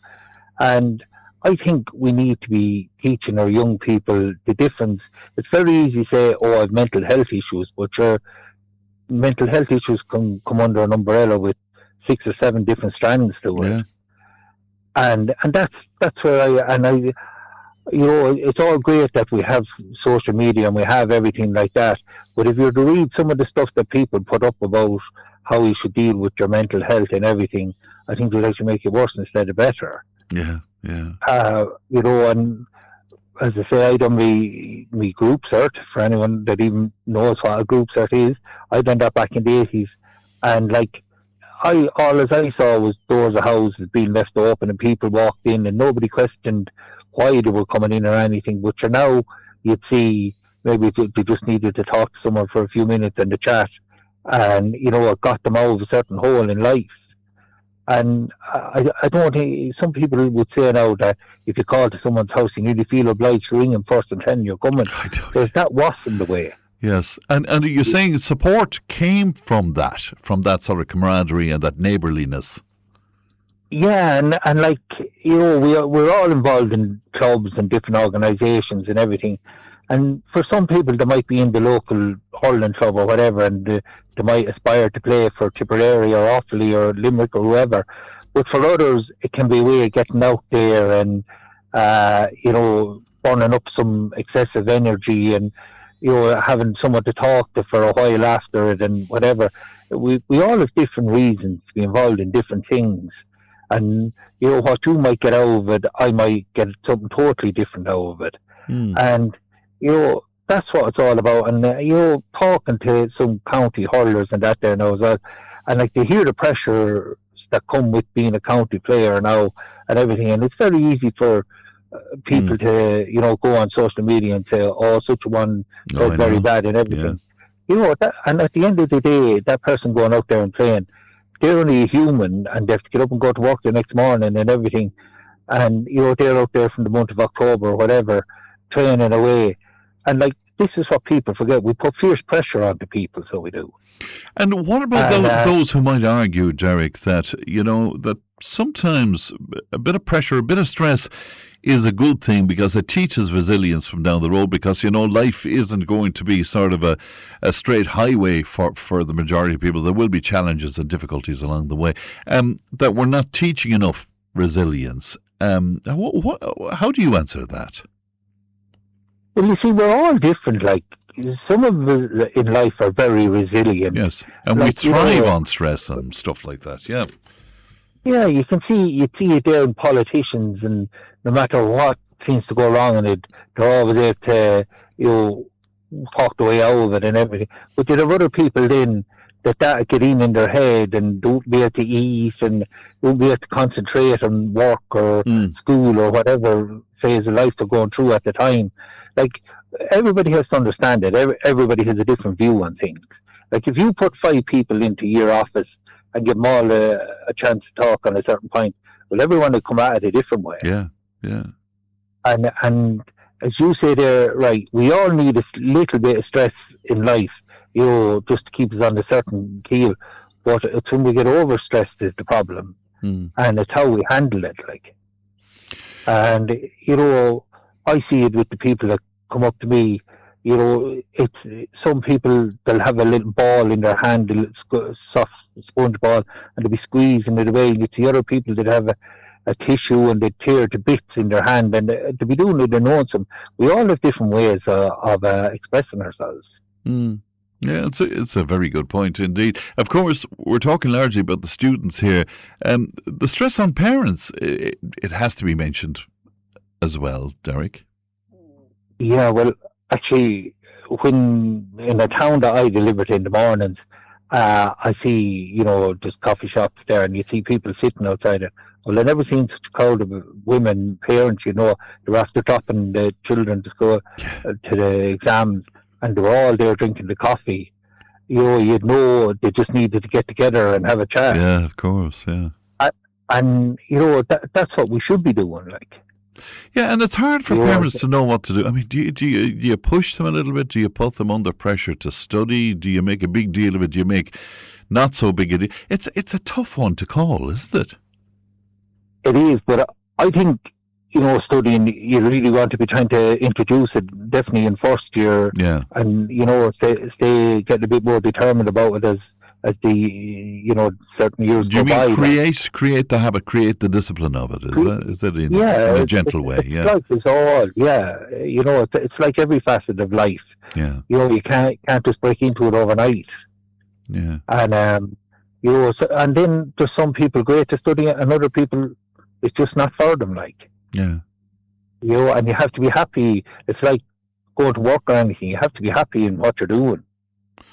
Well, that's and for if you're not, you won't learn. Well, that's for sure. One of our listeners on to say that Derek is right. My husband worked very, very hard from the age of 14. He had a good job and he loved it. Sadly, now he's unwell. He has cancer. But so many people out there worked from that early age. I worked extremely hard and often in manual jobs and stuff, Derek. Well, when I was 14, I started working, and 2 years later, then I was still in the same job. And I used to have to start at 6 o'clock in the morning, but we had time off then during the day and whatever. But we didn't know any different back then. Like, Ireland has changed a lot in 40 years. Yeah.